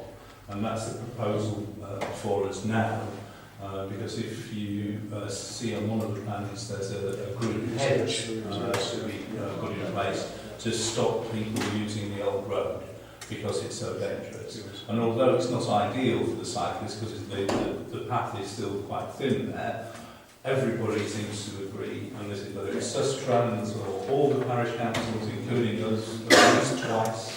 At the district, both of us as district councillors have said this to the case officer, and so there seems to be little argument. As you rightly said, the one thing that they wanted to question was the small amount of green belt. What everybody has said is that that's not going to change. It's still an open space, and it has effectively zero impact. So I would support that too. Yeah, well, I've supported this when it came to the County Council's planning committee, when it was in terms of the extraction of materials from that site. This is one of the clearest cases where I think some officers have just got it wrong. I mean, this entrance is so much safer than the others, and I think we ought to say that if district council officers are minded to refuse this, there ought to be a site visit, because a site visit is absolutely essential. I'll call it in if that happens. I'll bring it to full planning committee. If anyone sees it, the answer is obvious. Absolutely. Any other comments? Right, so we have the proposal supported and seconded. And seconded, you're next. All those in favour? With that comment. With the comment about legislation, it's not just true. And that if they do, the line will call it in, should they? Yes.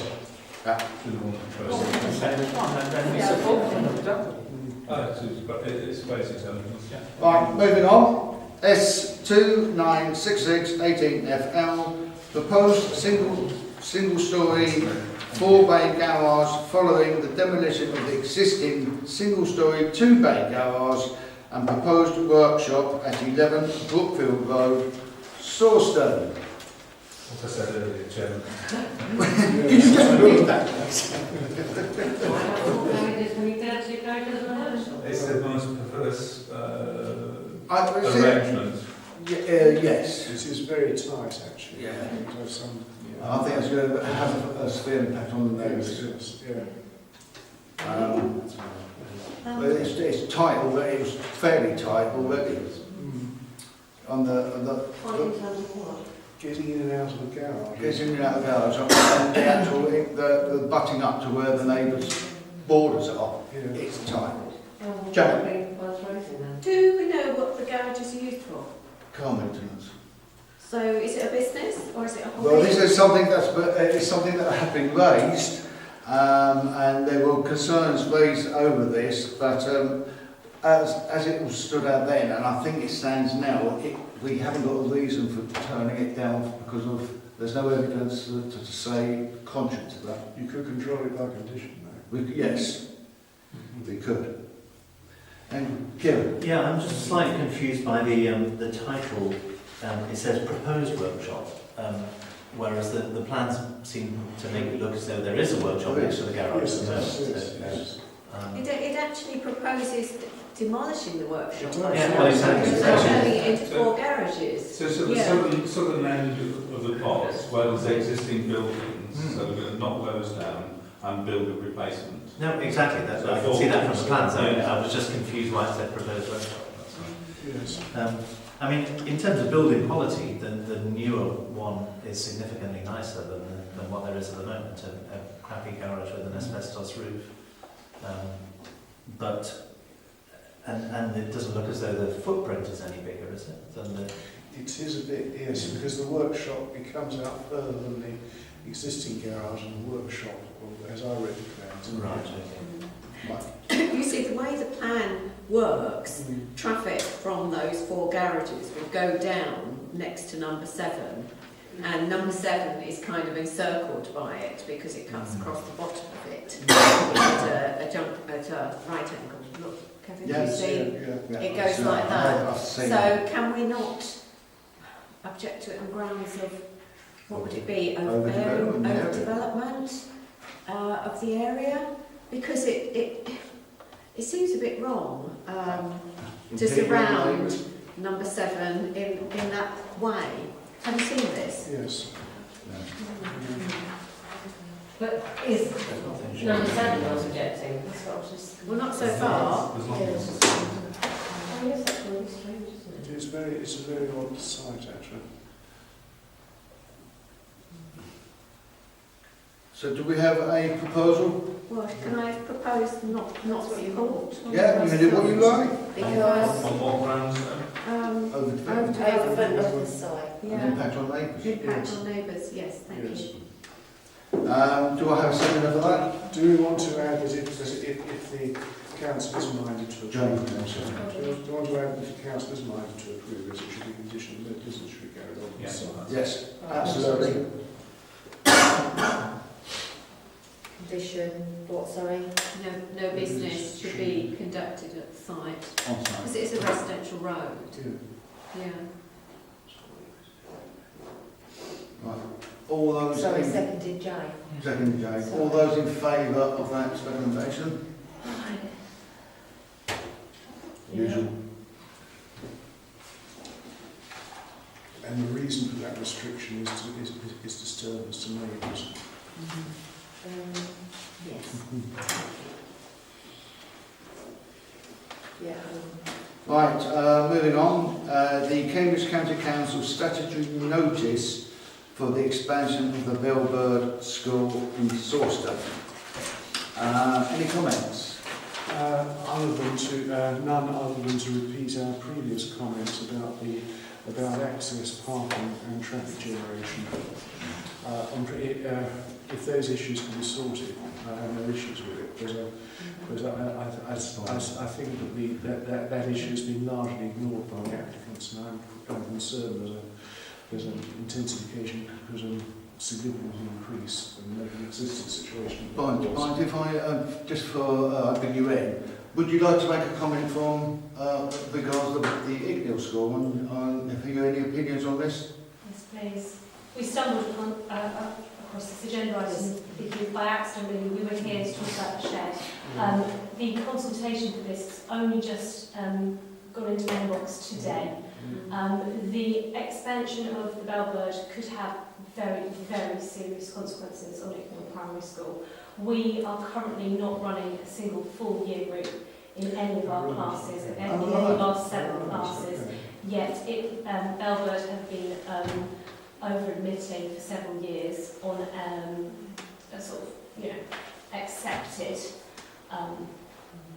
basis. So how many when it comes to allocation, what spaces do you have in your classes? So, for example, our reception year group this year, we are 4 short of the full pan. Right. Last year, I think it was at this time of year, it was approximately 8 children short. Really? Yeah, in some classes we could be as short as 8. Some year groups would be as short as 16, 17. But I know that looking at the numbers which have fallen into my inbox today, that Bellbird currently have over-admitted, and they've got over-admittance above pan all the way up to year 5.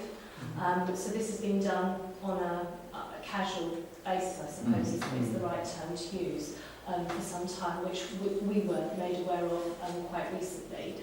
And we understood the situation and we talked about it, and we were obviously very, very concerned at that point. But we knew that this had been a situation with mobile buildings being used to allow Bellbird to do this. Now we're in a situation where if Bellbird are formally able to increase their pan in I'm going to say brand new buildings, but in, that's not so brand new anymore, but lovely, lovely buildings. I mean, I don't know how many of you have recently come to Icknield, but I understand you coming soon, and please see the state of our school in comparison. We do not have an attractive building by any means, and we are really struggling to attract new pupils to our school on the basis of how we work. We're a good school. We work really hard to be a good school, but how can we compete with a new building that's also good? That's got lots of spaces for siblings to have a move into. But that's just something we just can't do.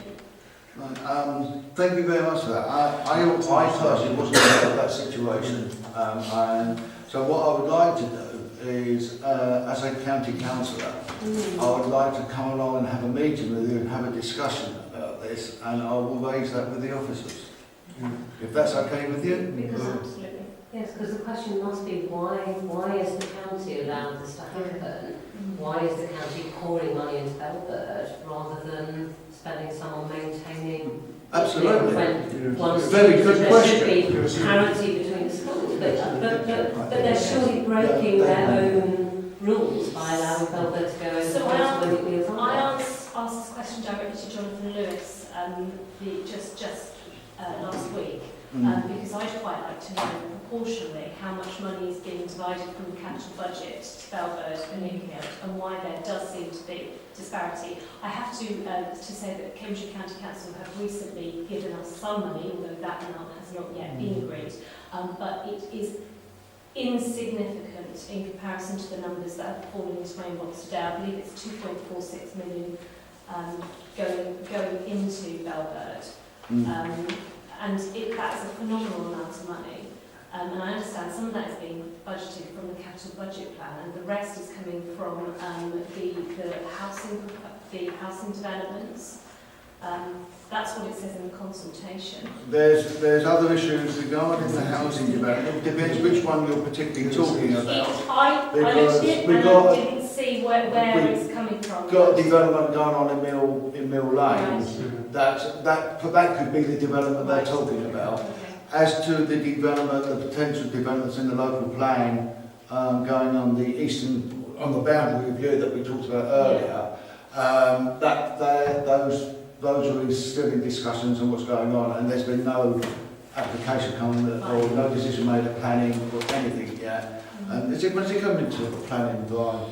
Okay, so the update from local plan, which got returned to the council a week yesterday, after 4.5 years. So we'll come before Cabinet and then planning. Cabinet and full council towards the end of this month, and once that is adopted, that allocation will likely to be a planning application will likely to be dropped very soon after that. It's in pre-planning at the moment. There's potentially at the moment on what they call H1B, which on between the industrial unit and the two houses. There's a potential application of 150 dwellings going up there. But that, as I said, that's got to be taken. Well, and within a year there'll be an application for at least 260 dwellings on the south side, basically next to you. Yes. So as you expect, and that was going to be my question. Are the county, what are the county doing to take this into account? What I can tell you is, regarding from the county, I wasn't, first of all, I want to disagree, I wasn't aware of what you said until just now. But I had a meeting with the county council, the officers, must have been about a month, 5 weeks back now. And the reason why I had a meeting was because the Babraham School raised these issues as well.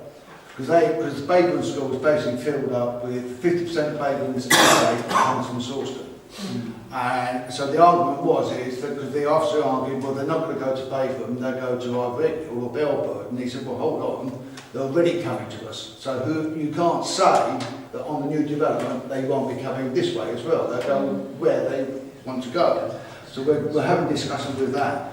What I'm quite prepared to do is find the answers to what Kieran's just said.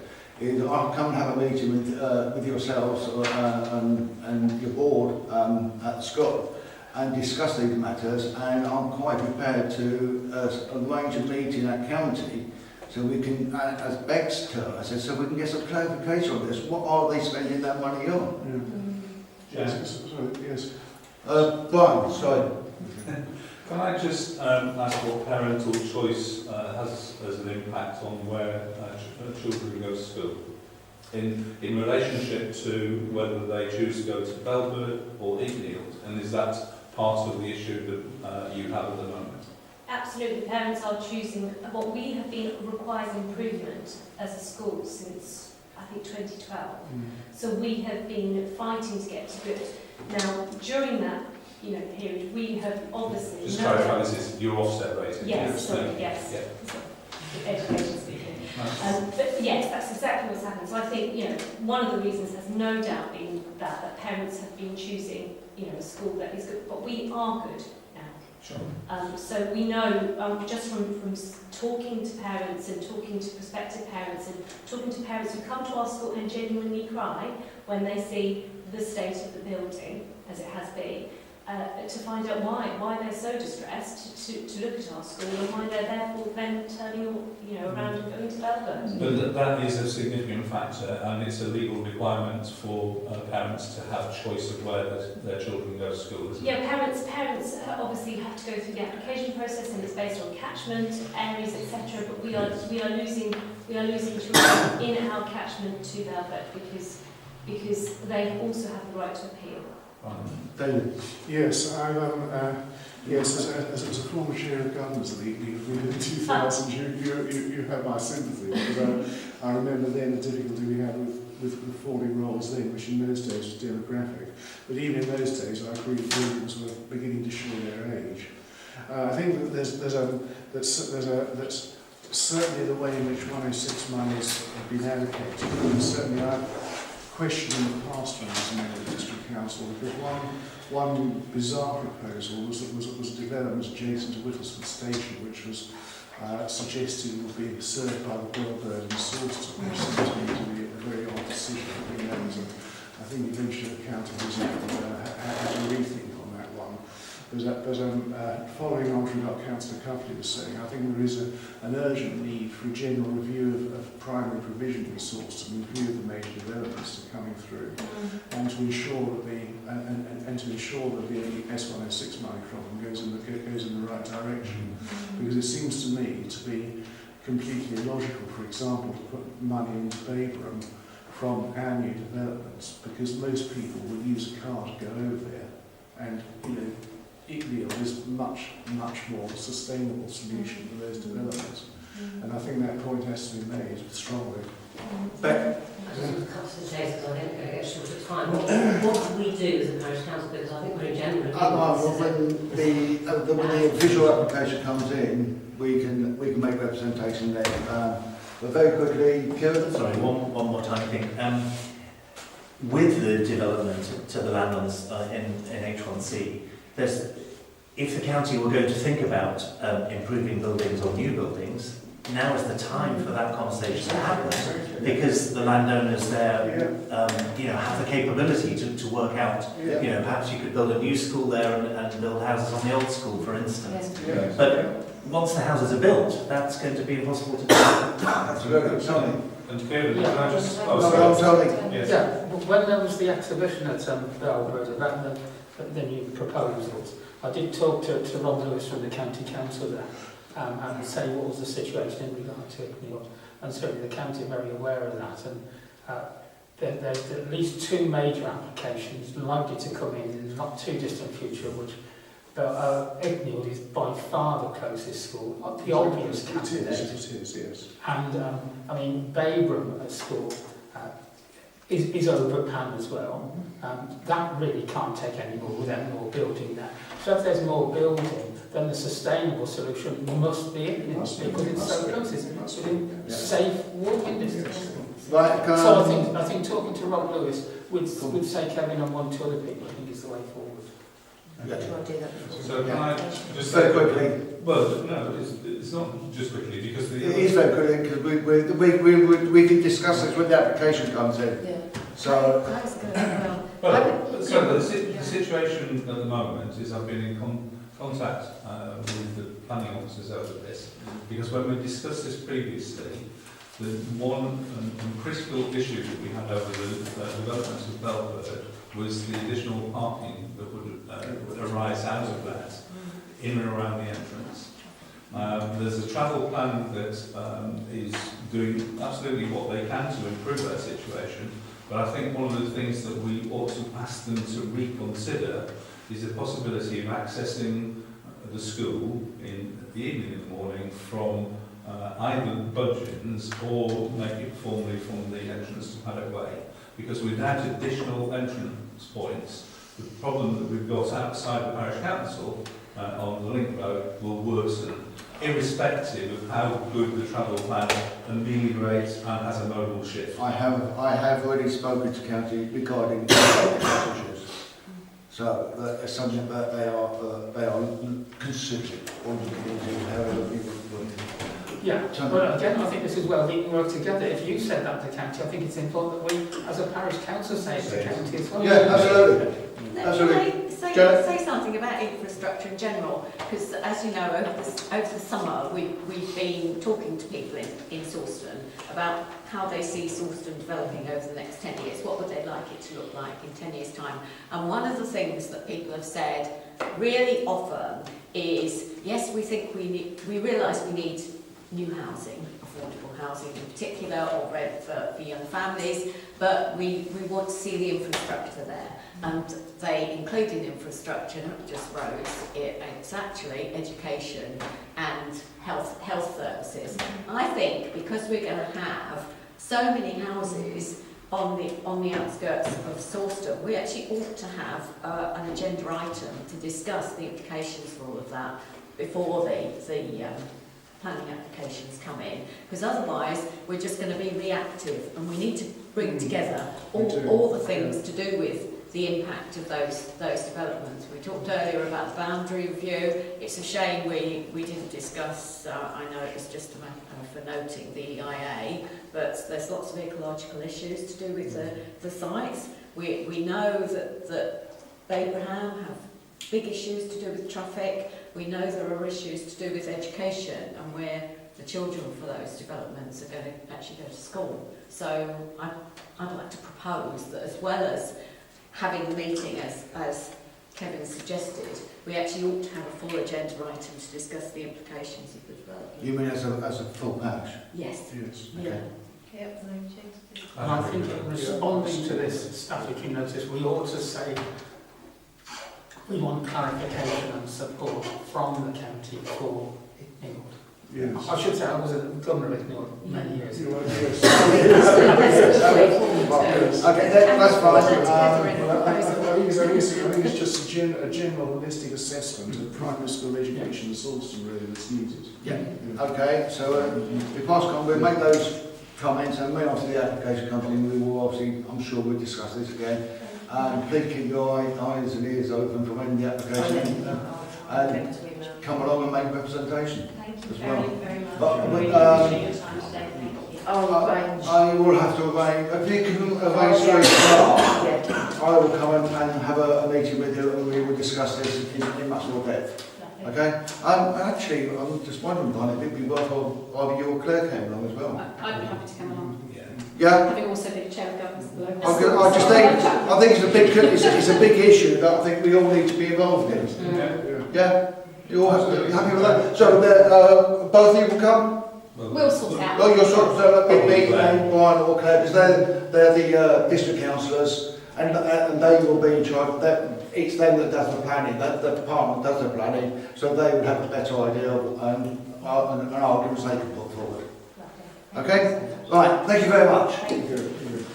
Tree. Propose we accept. Thank you. I was comment on this one, because having looked through the applications, these are all used, so they're all slow rain trees, they all have tree protection orders on them, they're all in a conservation area. Although it says we want to have thousands of ground level due unstable wall, and the part of the form that says, are these trees causing damage to property, they checked no. So that doesn't seem a terribly good reason to fell 3 protected trees, and you can replant a similar species, but they're going to take a hell of a long time to grow. And it's, the relationship between these trees and an unstable wall isn't at all clear. But they also check a bit on the form that says, no, the trees are not causing damage to property. So in that case, that doesn't seem a very good reason for felling them. Right. Any other comments? So, Unless anyone knows anything that I don't. when it's saying damage to the due to unstable wall, it's actually very clear what the saying is to was creating the unstable wall. No, exactly. I mean, if you've got 3 perfectly good yew trees and an unstable wall, I'd knock down the wall. It's a boundary wall, not a cemetery. Well, it might be that. So would you like to put that as a proposal then, Beck? What's the proposal? I think if there are good reasons for doing it, and those need to So what you're asking for is you I want don't see them on there clarification. at the moment, and it actually says that the trees are not causing damage to property. Right, That's so a specific what we thing. want is clarification of the damage caused. I propose that. Proposing that, do I have a seconder? That we defer till I've got more information. Second, Defer. defer it, yeah. All those in favour of that? Yeah. Right, the next items are for information only. I'm not going to go through them, they're on the agenda. Moving on to 87. Yeah, all noted. Moving on to 87, the accounts for the month of July. Any comments? And if not, do I have a proposal and a second? July, we're doing July and August. We're doing 2 months. So, proposing, yes, Yeah, so Kevin and David. Vote. Favour? No, hold on, abstaining, one abstention. The same. Yeah. All, same as August, any proposals? Yeah, proposal. Second, David, all those in favour? Oh, sorry. Yeah, thank you. You, yeah, yes. Anyone against? Abstentions? No? Right, to discuss time banking. Jane and I went along to the presentation at South Downs regarding the time banking. And I think I'll leave you lead on this, Jane. Everyone has had a copy Because Jane's actually quite keen on this, as I am. The idea of time banking is developing community resilience, and you go and you do, like, if somebody, you want your lawn mown, somebody come along and do it, it takes them an hour, they bank that, and somebody else, he might want a light bulb changed and things like that. Basically, you volunteer your time Yeah. and build up credits, so if someone else wants to do it. If you build up enough credits, you can actually exchange these for things that are actual goods as well, and spend But you them can go to elsewhere. cinema and everything, Yeah, can't no, cinema. Everybody, you have one person usually who's in charge, and they actually interview anyone who wants to be a volunteer and offer their help. Just make sure they don't do a DBS check on everyone, but you get an idea of whether someone is suitable to place in another person's house to help them. And Yeah, I mean, go on, Bob. Yeah, Claire and I were availed of a separate presentation because we were both away when you had yours, so we were updated on this just yesterday. The success, as we know, because I think there was a presentation at one of the either the ACRE conferences or one of the regional ones. Cotton and Campbell. And I think there's 240 plus schemes already successfully out there. I think there's a real possibility that time banking could bring a bit of social cohesion. Absolutely, I totally agree. With that. And there were some examples, for example, there was an example of a lawyer who was prepared to give up his time. Now, I'm not sure what he was prepared to exchange, but it was an hour of his time for an hour of somebody else's. And clearly, he felt that was something he could offer to the community because of his skill sets. And so I think in general, this looks like a great opportunity to have people impacting on our local society, and particularly on the basis that they don't have to make any long-term commitments. No. So if you go and work for Oxford, for example, volunteer to do that, they want you to do 2 hours a week or 10 hours a week and on a regular basis. So one of the real positives from time banking is that you can do not all a lot, depending on your circumstances at the time. Yeah. And there's a potential here for us to take advantage of funding to set the thing up. We've got basically up to March left to have the person who's setting these up to come and work with us to establish that. I'd recommend it to the council. It sounds like a local exchange trading scheme, which has been going for absolutely ages. I was involved in managing one in Cambridge about 25 years ago, so they've been around forever. They do take quite a lot of managing because you have to watch out for people who rack up huge debts as we do anything else. I mean, it's not something we can do as not something we can manage as a parish council. No, what would happen is that we would have a lead coordinator that would do it. And what's going to happen? One of the things is they're keen for Sawston to take this on as Brian rightly says, it's been very successful in other areas. It's taken off like a whirlwind in Campbell. Sawston is where it sort of started in this area. And yes, we were at an acre and Cabell meeting when it was all brought together. It is it's a fantastic scheme. What they would want is somebody here, a volunteer here to be the coordinator. Somebody to be a coordinator. It can be funded. Yeah, that's what I'm saying. Let me you butted in before I finish.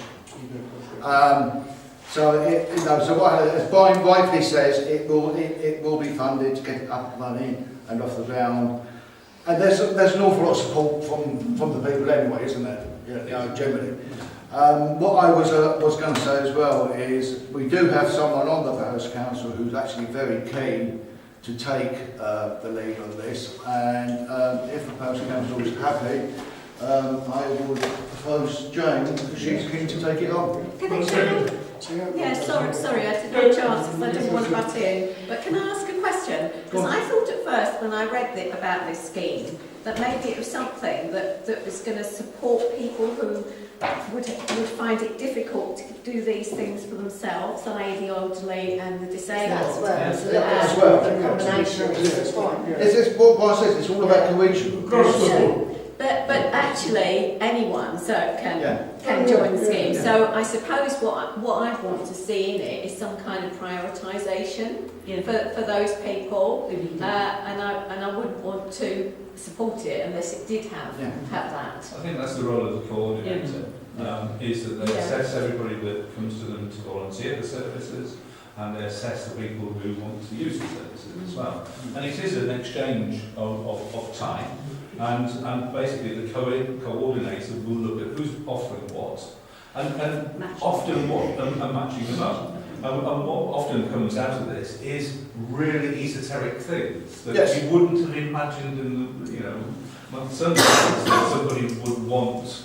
I don't know, a plastic model. Oh, that's probably not too. The best example is the science thing.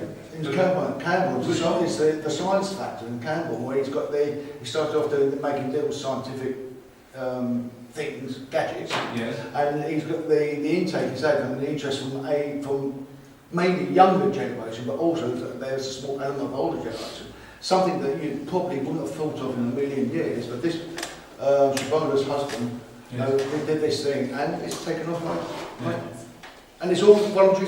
It's literally voluntary. Although, as Brian says, you do get financial support from them. So if we're happy with, are we happy, as I said... So you're proposing that Jane to be the coordinator for this, but we go ahead for the scheme and I'll speak to...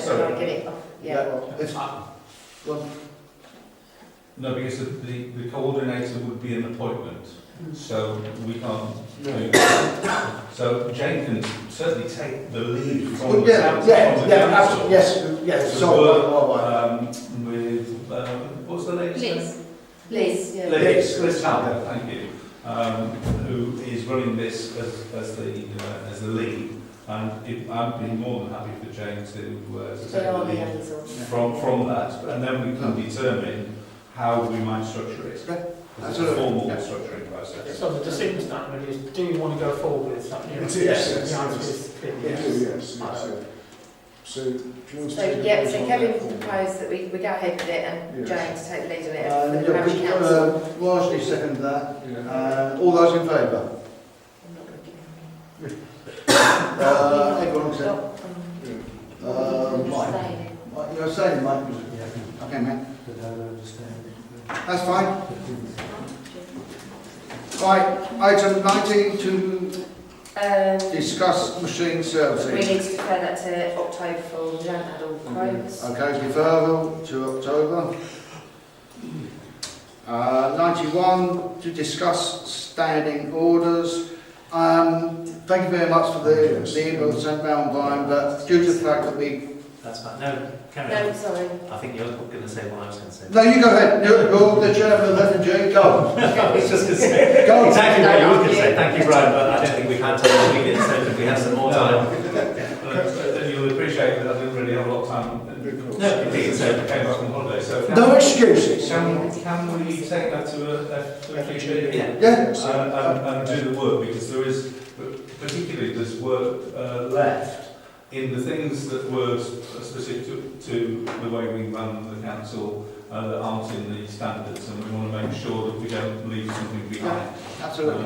Perfect, thank you. Yeah. So, for example, I don't know where it says after 9:30 we're not allowed to take financial decisions, because I couldn't find that anywhere. Interesting. That's something we've got to look at. That's it. Yeah. Right. Item 92, we're happy with that, 92, to discuss... Yeah, we've already sort of kind of done that through recreation, so Yeah. I'll put it on the next agenda when I've got the Okay. information. 93, to discuss the possibility of Cambridge City using...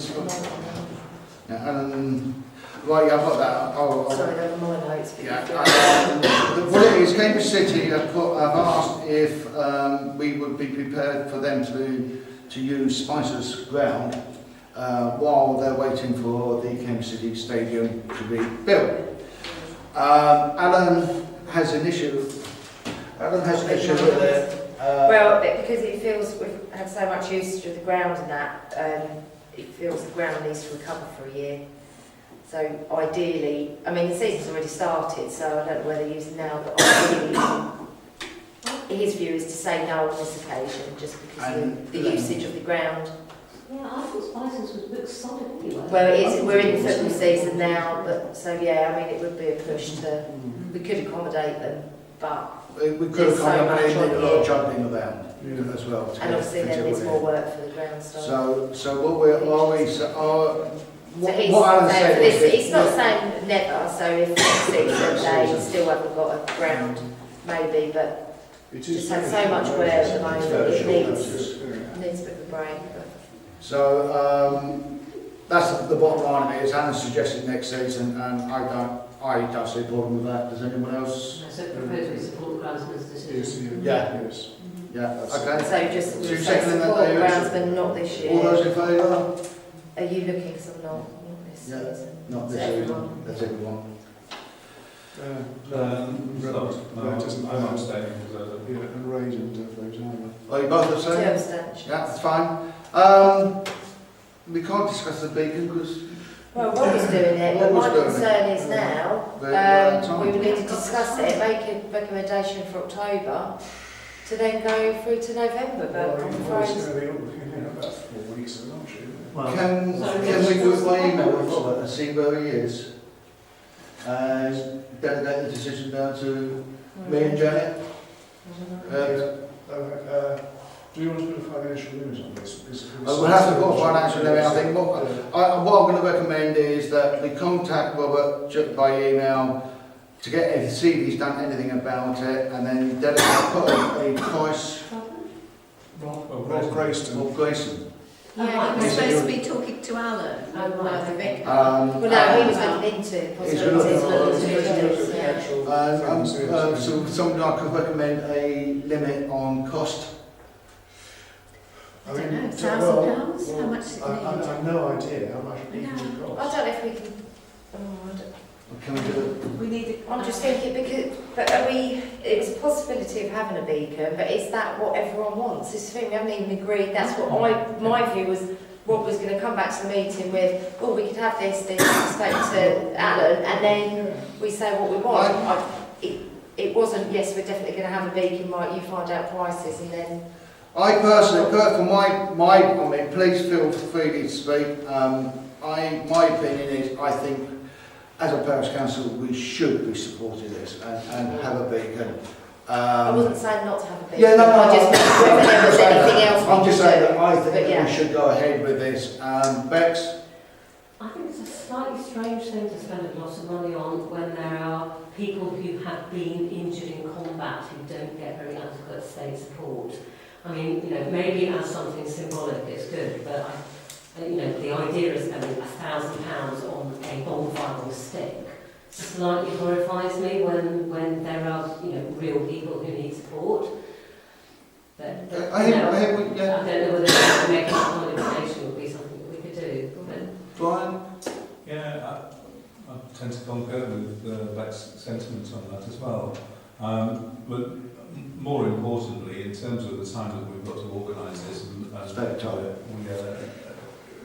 running out of time at a fast and furious rate, and we haven't got a concrete proposal before us, other than a vague idea that we would have a bonfire on a stick. And I'm not sure that we can do anything, because if we make a budget of £1,000 or £1,500, well, we don't know what we're offering a budget to. What we can do Who's going to make the decision? I was going to say, all we can do is defer it. Obviously, if I put it on October again, but speak to Rob or myself to get costs and stuff, so that when we come to the next meeting, it will be, right, well, we can have a big one, and this is how much it's going to be, and so literally the day after we can order it, if that's what people want. But I still think, I'm not sure time-wise, I have no idea. You can't. We can't move forward. No, we can, no. So that's a reasonable option for us to Well, unless those of you who feel that this is a good thing to spend money on, Unless you don't don't want want to it, agree a maximum sum to spend on it, because that at least gives Rob and Alan a ballpark figure to have in mind. I think when Alan came to speak to us, he talked about the beacon in the context of the village's general week of, I don't know if celebrations is the right word, commemoration is the right word, thank you, to do with World War I, and also people who've fallen since then and made the ultimate sacrifice for the country, which comes back to your point about what's it about and how it supports, and I think it also promotes the fact that we as a country need to do more to promote the well-being of ex-servicemen, etc., and women, etc. So from that point of view, I would support it, but I am concerned about the time frames, because I assume that there'll have to be something put in all the calendar for what's going to happen during that particular week, and whether we've got the time to actually do that. We've got 2 months, isn't it? Just under 2 months to do it in. So shall we propose that we pick it up with Rob and copy Alan in? Because I don't know what Rob's doing. I think we need to. What I would suggest is we take it up with Rob, but we also we bring Alan into this as well, so we've got a clear understanding of exactly what he's looking for, and then we can start aspects. Yes, because I mean, you did also mention a bonfire, which of course has the problem that it's the week after. It's the week after. Yeah, that's the problem. But do we want to, picking up the issue of the money, I mean, do we want to vote, I don't know, I have no idea, £250 or something, but it's got to come back to here, hasn't it, in the meantime? Well, exactly, because I think, as Kevin was saying, we're not actually clear what it is that we're doing. If we say, we know we want exactly this beacon, what we're just lacking is quotes, then we could do, we could set a maximum. But I think we need to, Alan's view, or Alan's original coming to talk to us was about, can we support the overall event. It wasn't necessarily coming out of the That's right. So I think, yeah, you're right. We have to have a further conversation about it in October and see what can be done with making a decision. Well, potentially, yeah. Or if I just make sure that... hold on, Tony. I was going to say briefly what... Oh, perfect, thank you. Bob? Medieval flame beacon hire. A fire on a stick, £250 for I don't know how long, but so they are available to hire. Yeah. Okay, that's something to look into. Yeah. So depending on how long we need it, there such things are available. I said 200. Sure. Right, so are we agreed that we're happy to discuss it? October. We will then invite Alan along, make sure we've got some clarification on exactly what's going on, and then we'll go forward. Okay? Okay. Thank you. Right. To discuss... Oh, I think that's for more information only, isn't it? No, they've asked us to if you want Oh, they'll make comment, discuss the South Cambs draft camping policy. Everyone's had it to read, but it's because they've asked us if we have any comments about it, so that's why you've had it. Comments by the 8th of October. Which is why you got it now. I had a couple of comments. I did read through it. I was sorry that there were no provisions regarding the location of premises, except that where they're located, it should be somewhere which is suitable for the protection of children and vulnerable adults. We've had a lot of discussion about the High Street as part of the neighbourhood plan and the village design statement. And most people in Sawston, again, this came through with the survey responses we got in the summer, are very keen to do something about improving the look of the High Street, and there were actually a few comments regarding betting shops in the village and whether we needed them. And of course there are links here with poverty, with debt and with domestic abuse. So there are 4 key issues that sort of cover those bases as well, within the plan, the licensing policy. I don't see the issues with it as it stands, and I have no comment to make to them. Just get on with it. Doesn't stop any individual council responding. So. No. So are we making? Is it no comment or we or no comment? Anyone want to make a comment as a parish council? No. That's a shame. I think that's a shame because I think the people of Sawston. It's catered into the licensing laws. I was on the licensing bit, and what you're saying is going to covers all that. It does actually cover you really into the depth of it. Okay, I'll take your Yeah, word for it. Janet mentioned the development of the High Street, which has come up with conversation, and one of the things with the development is the possibility of limiting additional for example, gambling shops, which we seem to have a preponderance of. So it is an issue that could feed into that possibility of having a high street development plan. Yeah, good thinking. Right, nothing else? 96 S137 application for grants from Cambridgeshire Lowland Search and Rescue. Comments, please. On? Is that what a tennis court safety H223 black classic double cat protector first aid brief done? Probably. Yes. I mean, we have supported these in the past. Last year, we support, I think, most years. Last year we gave 300. Can I propose that we support it? Yeah. Do I have a second to that? All those in favour? Support that unanimous, yeah. Nick, Janet, George. Oh, right, okay. Wait, so Oh, hold on. Oh, no, we've got one from the British Legion. Sorry, sorry. Item 97, Section 137 application for a grant from the Royal British Legion. The application is before us. Any comments? Beck? I was slightly unhappy about this one, for the, partly for the same reason that I've already said. It seems a lot of money to spend on something that's not a part of anybody's core business as a charity. And actually the price that they're quoting for what they want seems very high, given that that's 400 copies of a 12-page leaflet for £350. And that's an A5 meter. So, for example, a 48-page A4 document only costs that. I wondered whether, if they're asking for this as something for the community to use, whether they've done had any kind of discussion with the community, because there seems to be very much it's a church service.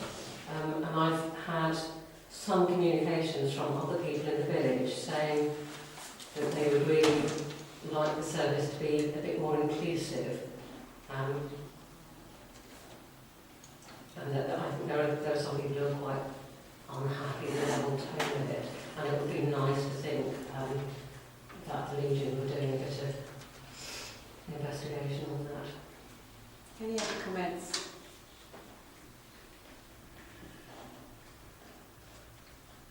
Any proposals regarding the application? Well, I would propose we support it. Anyone prepared to second it? Yeah, Rajni seconds. Okay, we have a proposal then that we support for the full amount, £350. And seconded by Rajni. Can we have a vote then in favour? Can I also just check, because we've given this organisation a sum of money fairly recently, do we have any rules about how often people can apply for funds? This financial year, and that was the last financial, that was December Yes. 2017. And they did return some of that as well. Okay. Yeah. Can I have votes? Votes then in favour? So votes to give £350. Support, right, hold on, so 3, 4, 5, 6, 7. Against? 1. Against. Abstentions? 1. 2. Abstentions? No votes, or is that? 7, 8, 9, 10, 11. 1 no Yeah, vote. Kevin? All that's everyone. Okay, is That's that carried, right? yeah. Right, thank you. Well, you must have seen carry on. No, back to you, Kevin. To discuss the neighbourhood plan, logo, and Parish Council representatives. Janet? Yes, have we got a copy of the logo here? We've had discussion at the neighbourhood planning meetings. There was quite a strong opinion that having a logo would help to engage, and we discussed various logos. This one we like. I think it's an amalgamation of two, which we'll put forward because we particularly like the slogan of the power of the community. It'd be nice if we could start using this for headed paper, posters, agendas, meetings, etc. Thank you. Second. Oh, sorry. Can I ask, is there any cost to this? Well, not specifically in the logo. It's 250.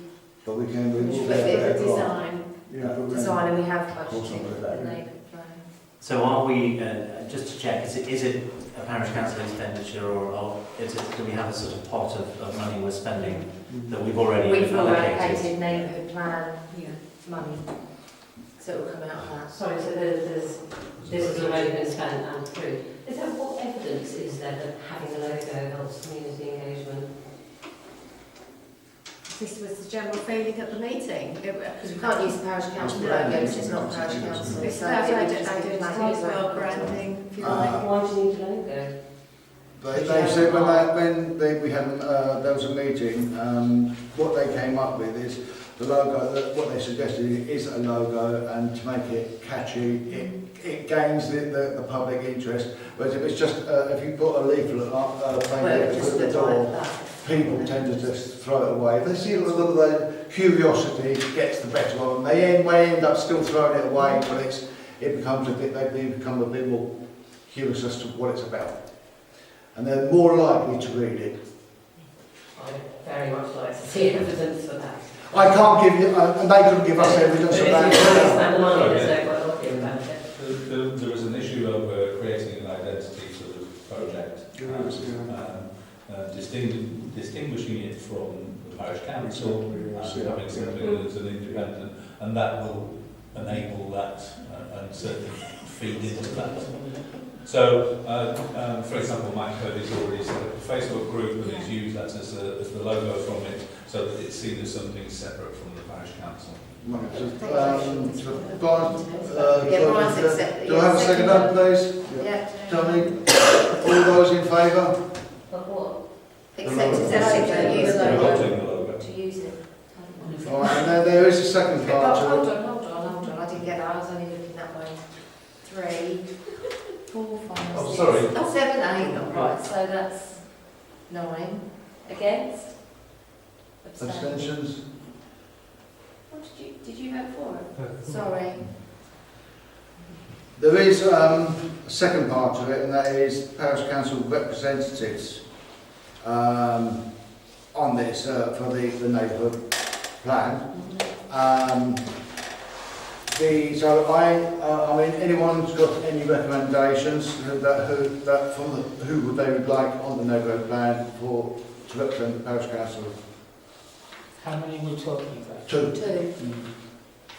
I would make it. My proposal is. Yeah, what was it? Who made the decision that it should be 2? It's in the neighbourhood plan. It's up to 2. Recommendations, yes. They recommend 2 representatives. They recommend 2 representatives. So who recommends? And it's in the statement of the neighbourhood plan. And Siobhan said you can have 2 parish council members. Should they advise no more has than agreed 2? that there should only be 2. No, Not ours, not ours. No, It's in the national recommendations. Yes. Yes. So it's a recommendation. Yes. Yeah, it's the So it's neighbourhood. just that we're a much larger parish council than others. That's what they recommend. The They Legal recommend Meetings 2. recommend Only no 2. more than, well, they recommend no more than 2 But representations. it can't be the same recommendation That's what she can for meet a and say. parish council who have 7 representatives on the council as it would be to ours. well, We've asked the the question recommendation about was a this. maximum of 2. Can I just add to that? I've already put my hand on waiting. Yeah, come back. Yeah, well, Can I just check how many non-parish council representatives you currently have on the neighbourhood plan committee?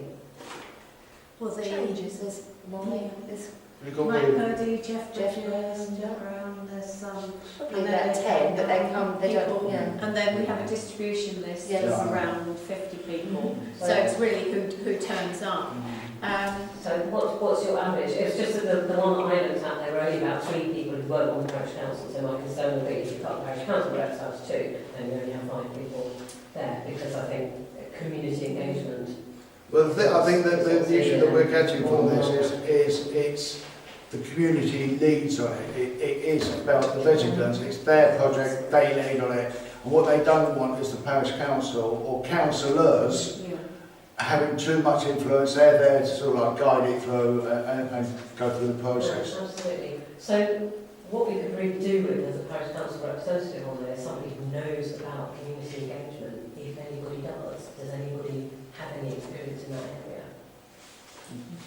I was going to say Janet's done enough of it. Out of all of us here, I would probably Janet and David. I was going to say that at the moment the consistent councillors who attend are Kevin, myself, David, Brian and Rajni. I don't think, is there anyone else who has consistently attended the neighbourhood plan meeting? So I think you've got a kind of a group who have given quite a lot of commitment to it and are prepared to do so in the future. So do you actually want to cut down the numbers at this stage? Because I'm with Brian, I think generic advice about how many parish council representatives you have isn't necessarily... Well, we're just going by the guidelines that we were given. And they eaten guidelines I think and both says of us are suggesting that that's not necessarily a good idea. but there again, there have been bigger areas, places like us that have had only the 2.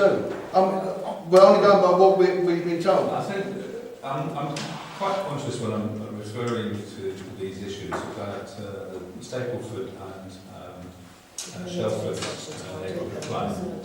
Can I just pop Sorry, we need to get on 2 extension seconds? time. We need to get an extension of time. Can I have somebody 10 minutes. Proposed. 10 minutes. propose 10, I a think minute? we need more than 10. Put in 15. 15. 15. Okay, all those in favour? Thank you. Okay. Right, sorry about that, Brian. No, that's fine. So, the situation just up the road, where there were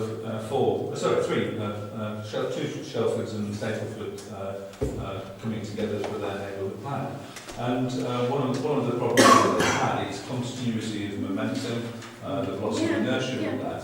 And I'm particularly, I think I'm agreeing with Beck. I see the potential problem here is that if we look at the numbers, before we've got a good caucus of community members, it might die before it starts. Yeah. And so I think to limit us to 2 representatives at this stage is a bit premature. So do you want us to sort of defer and come back to this once we get up and running? I think that would be my... Okay, I'm happy with that. Let's just start going on what most people want to do this now, but it doesn't seem like sense, we'll just contest the recommendation. Well, yes. I think Marshall. I want to suggest that we follow the national guidelines of pro-councillors. And if those pro-councillors feel that they need other councillors to join in, give them a free hand to call.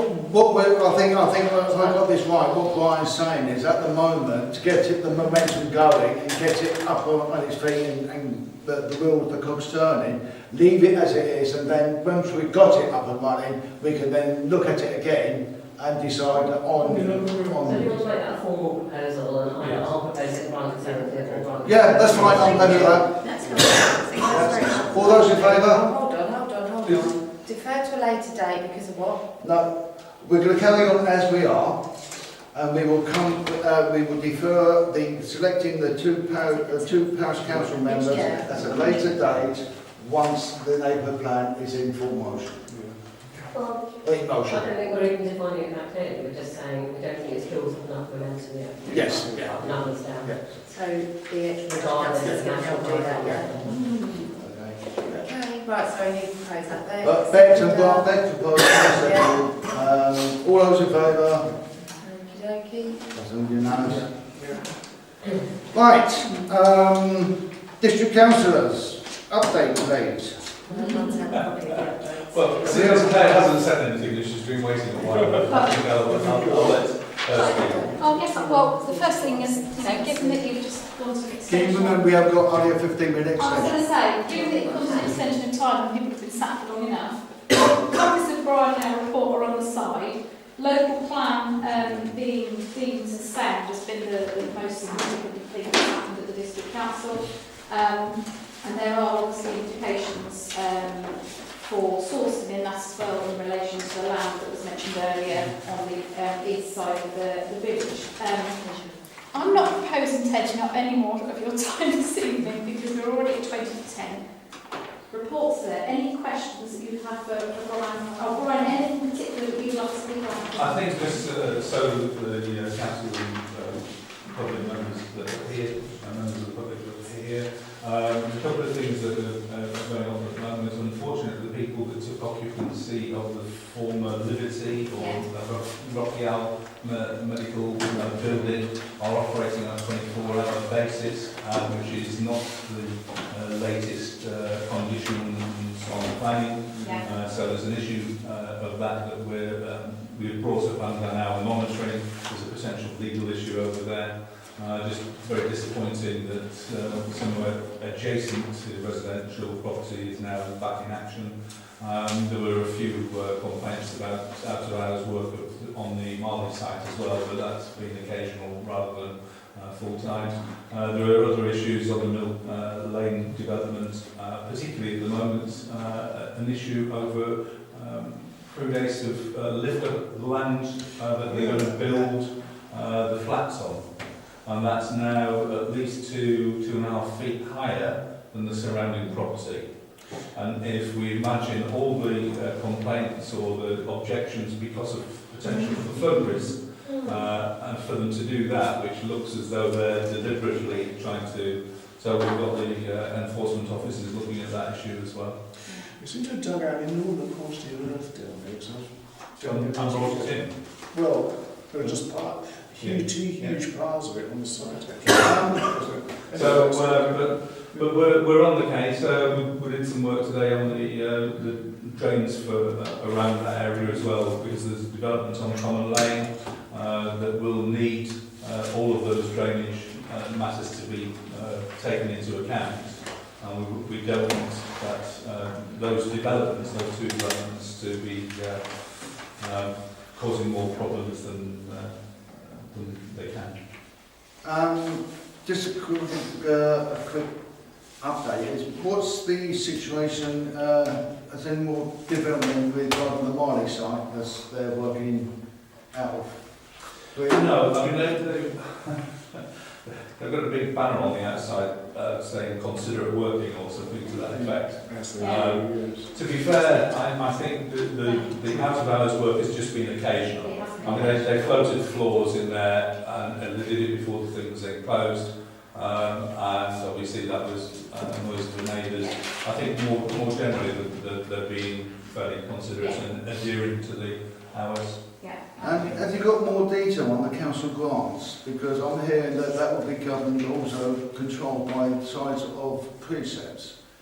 So we talk about section 106? No, the council grants are where you get community chest. Community chest. So I've been hearing rumours that there's councils that have a particularly large precept or items that could be gained by council raising that precept may go in favour of I mean, that's going through to Cabinet at the moment. The focus of there's a group looking at grants, cross-party group looking at grants to put forward what's the best, in the best interest of South Cambs residents to give the most benefit to communities. So Community Chest is the one that you're referring to, which has a really good take-up, which is about £2,000 that community groups can apply for all sorts of different things.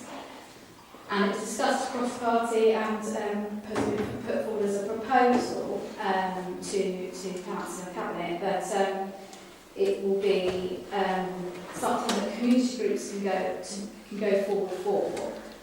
But for items where parish councils have it within their ability to precept those items, that parish councils wouldn't be able to apply for those particular grants because they have the ability, unlike obviously community groups, to fund themselves on that. So that's the proposal that's been put forward to council projects. Okay, thank you for the clarification. I'm not going to make any comment on what you said about the combined authority, because I think I particularly agree with you. So feel free to say whatever you like.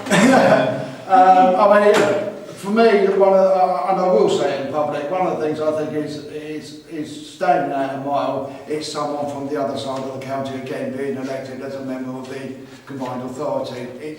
To me, that shouts volumes. Yeah. He wants his buddies around him and he needs to change his attitude, as far as I'm concerned. Sorry, but that's how I feel about it. I apologise. That's that. Okay, nothing else from Claire and Bob? Right, I sent a report round. Have you read my report? Yes. Yeah. Any comments or any questions? It's helpful. Yeah. Well done for becoming an ambassador for the White Ribbon campaign. That will confirm this one. It's very important. It is, yes. I don't think I mentioned in the report the thing about hiring computers from libraries came up this week, and the suggested income from it is appalling. Yes, so not it didn't work. Not 100,000 plus, no. But 4,000. No, it's a lot lower than what they anticipated. And is it going to, do you think it's going to be widely dropped? Well, I can't pass comment on that. We are currently looking at the budgets of it. The other thing as well, which is going down on those lines, is the article they read on the bus. No, the Golly bus is 40%. It's 60% lower than what they anticipated in its usage. So that hasn't been although everyone's saying that they're putting extra buses on, it's still performing below the expectation. And there's also potential for more significant work to absolutely repair the and traffic. that's been dealt with the legal teams as well. So there are those issues in there. Okay. Moving on. Correspondence. So would anyone like to attend the Cambridgeshire Local Councils Conference in When actually is it? What 23rd of November? I have no choice, I will be At there. Huntingdon. I'd Yeah, like to, but I okay, yes, can't. okay. I'd like to, but I can't. I will be there, definitely.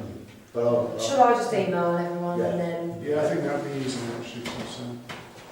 Yeah. Yeah, right, okay, next thing is Cambridge County Council offering the opportunity for a parish councillor to undertake a traffic management course.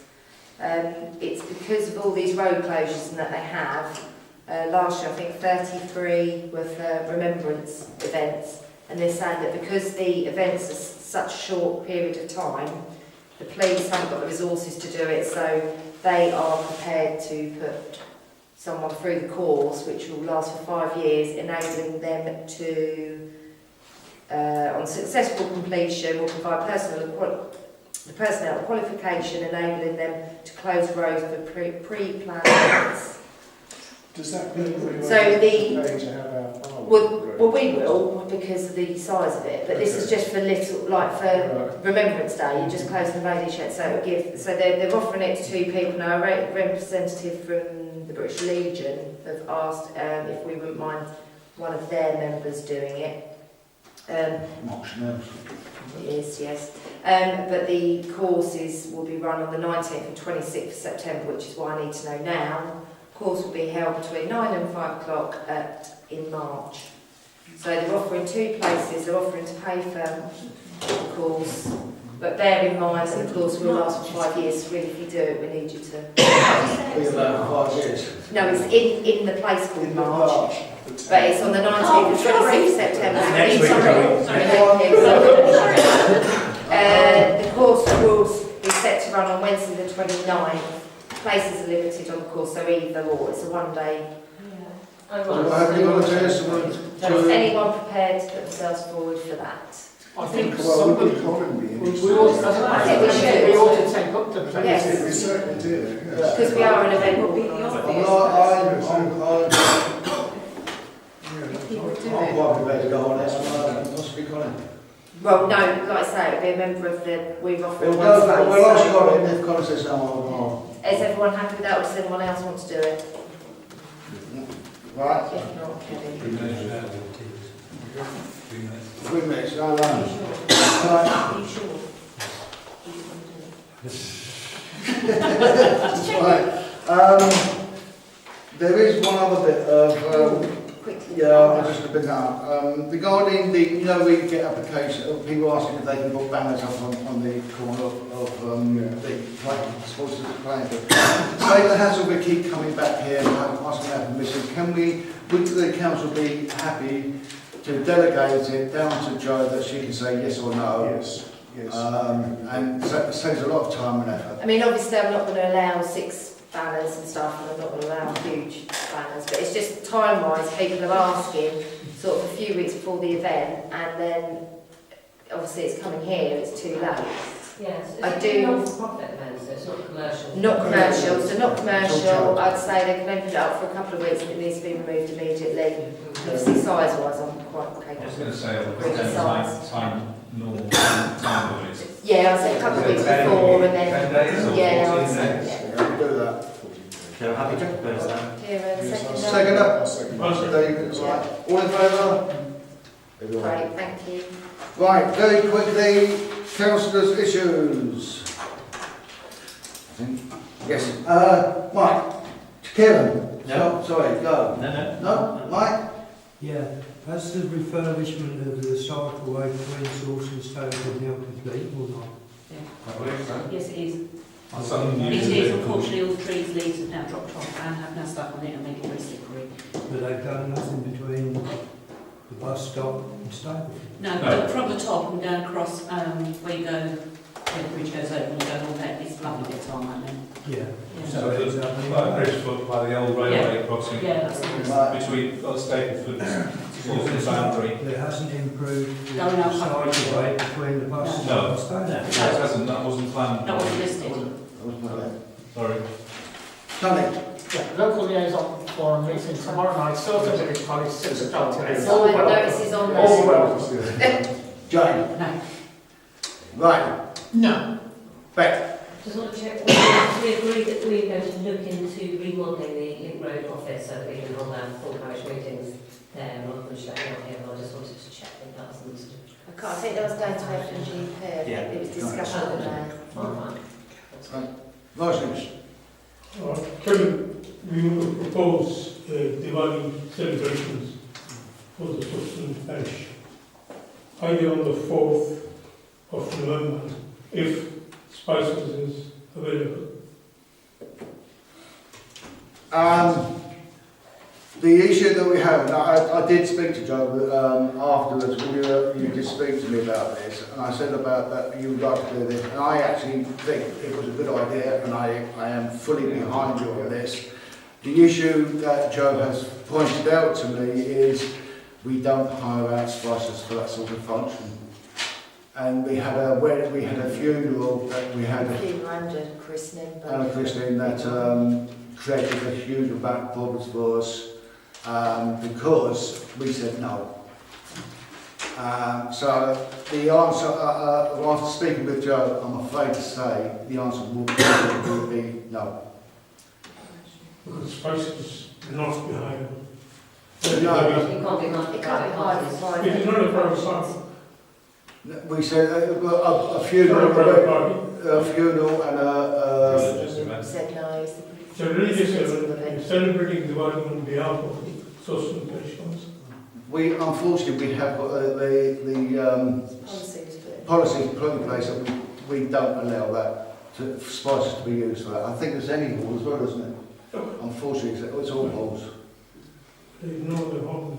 Sawston, this Mary's chair. Oh, no. As a horse. Oh, the halls. Yeah, But anyway, we need to, we've got to watch the time. Yeah, so I do apologise, but I am fully supportive of it, and I think I will give you anything I can do to help you with it. But as regards the parish halls, the answer will be no. Okay, fine. Brian? Just a reminder, please, for the vergers at Mill Lane and New Road Boundary join are still undone. I asked Joe a while ago if we could do that. So it's a very scruffy entrance to the village by that triangle. And can we put that triangle on an agenda item, please? So somebody has talked about seed bombing it. Do you seed bombing like the holiday allotment, which everybody thought was lovely. And then the other verge, Joe, is the allotments by surgery. They're overgrowing the paths down there. That's us. The verge or the Yes. footpath? No, so the verge is overgrowing over the footpath by the pedestrian crossing, going north at the Jenna? Thank you. I was just going to say, I did email around everyone about village design statement to say we've been really lucky in Sawston. We're one of 8 villages in South Cambs to get support from a consultant to develop a village design statement. I think this is going to be really good. We've had an inaugural meeting which had 13 people come to, and I looked at it and only 4 of us were councillors, so that's pretty good. And we've done a walk around the village with the consultant. We're waiting for her to feed back to us what her findings are, if you like. And we're going to have a stand at the Chalice on the 21st of October to engage more with people who weren't necessarily represented at the meeting, which is primarily families, young families. So, I'll keep you up to date with that, but it's going well. So thank you everyone who's been supporting that. I have nothing, so with that, I will close the meeting.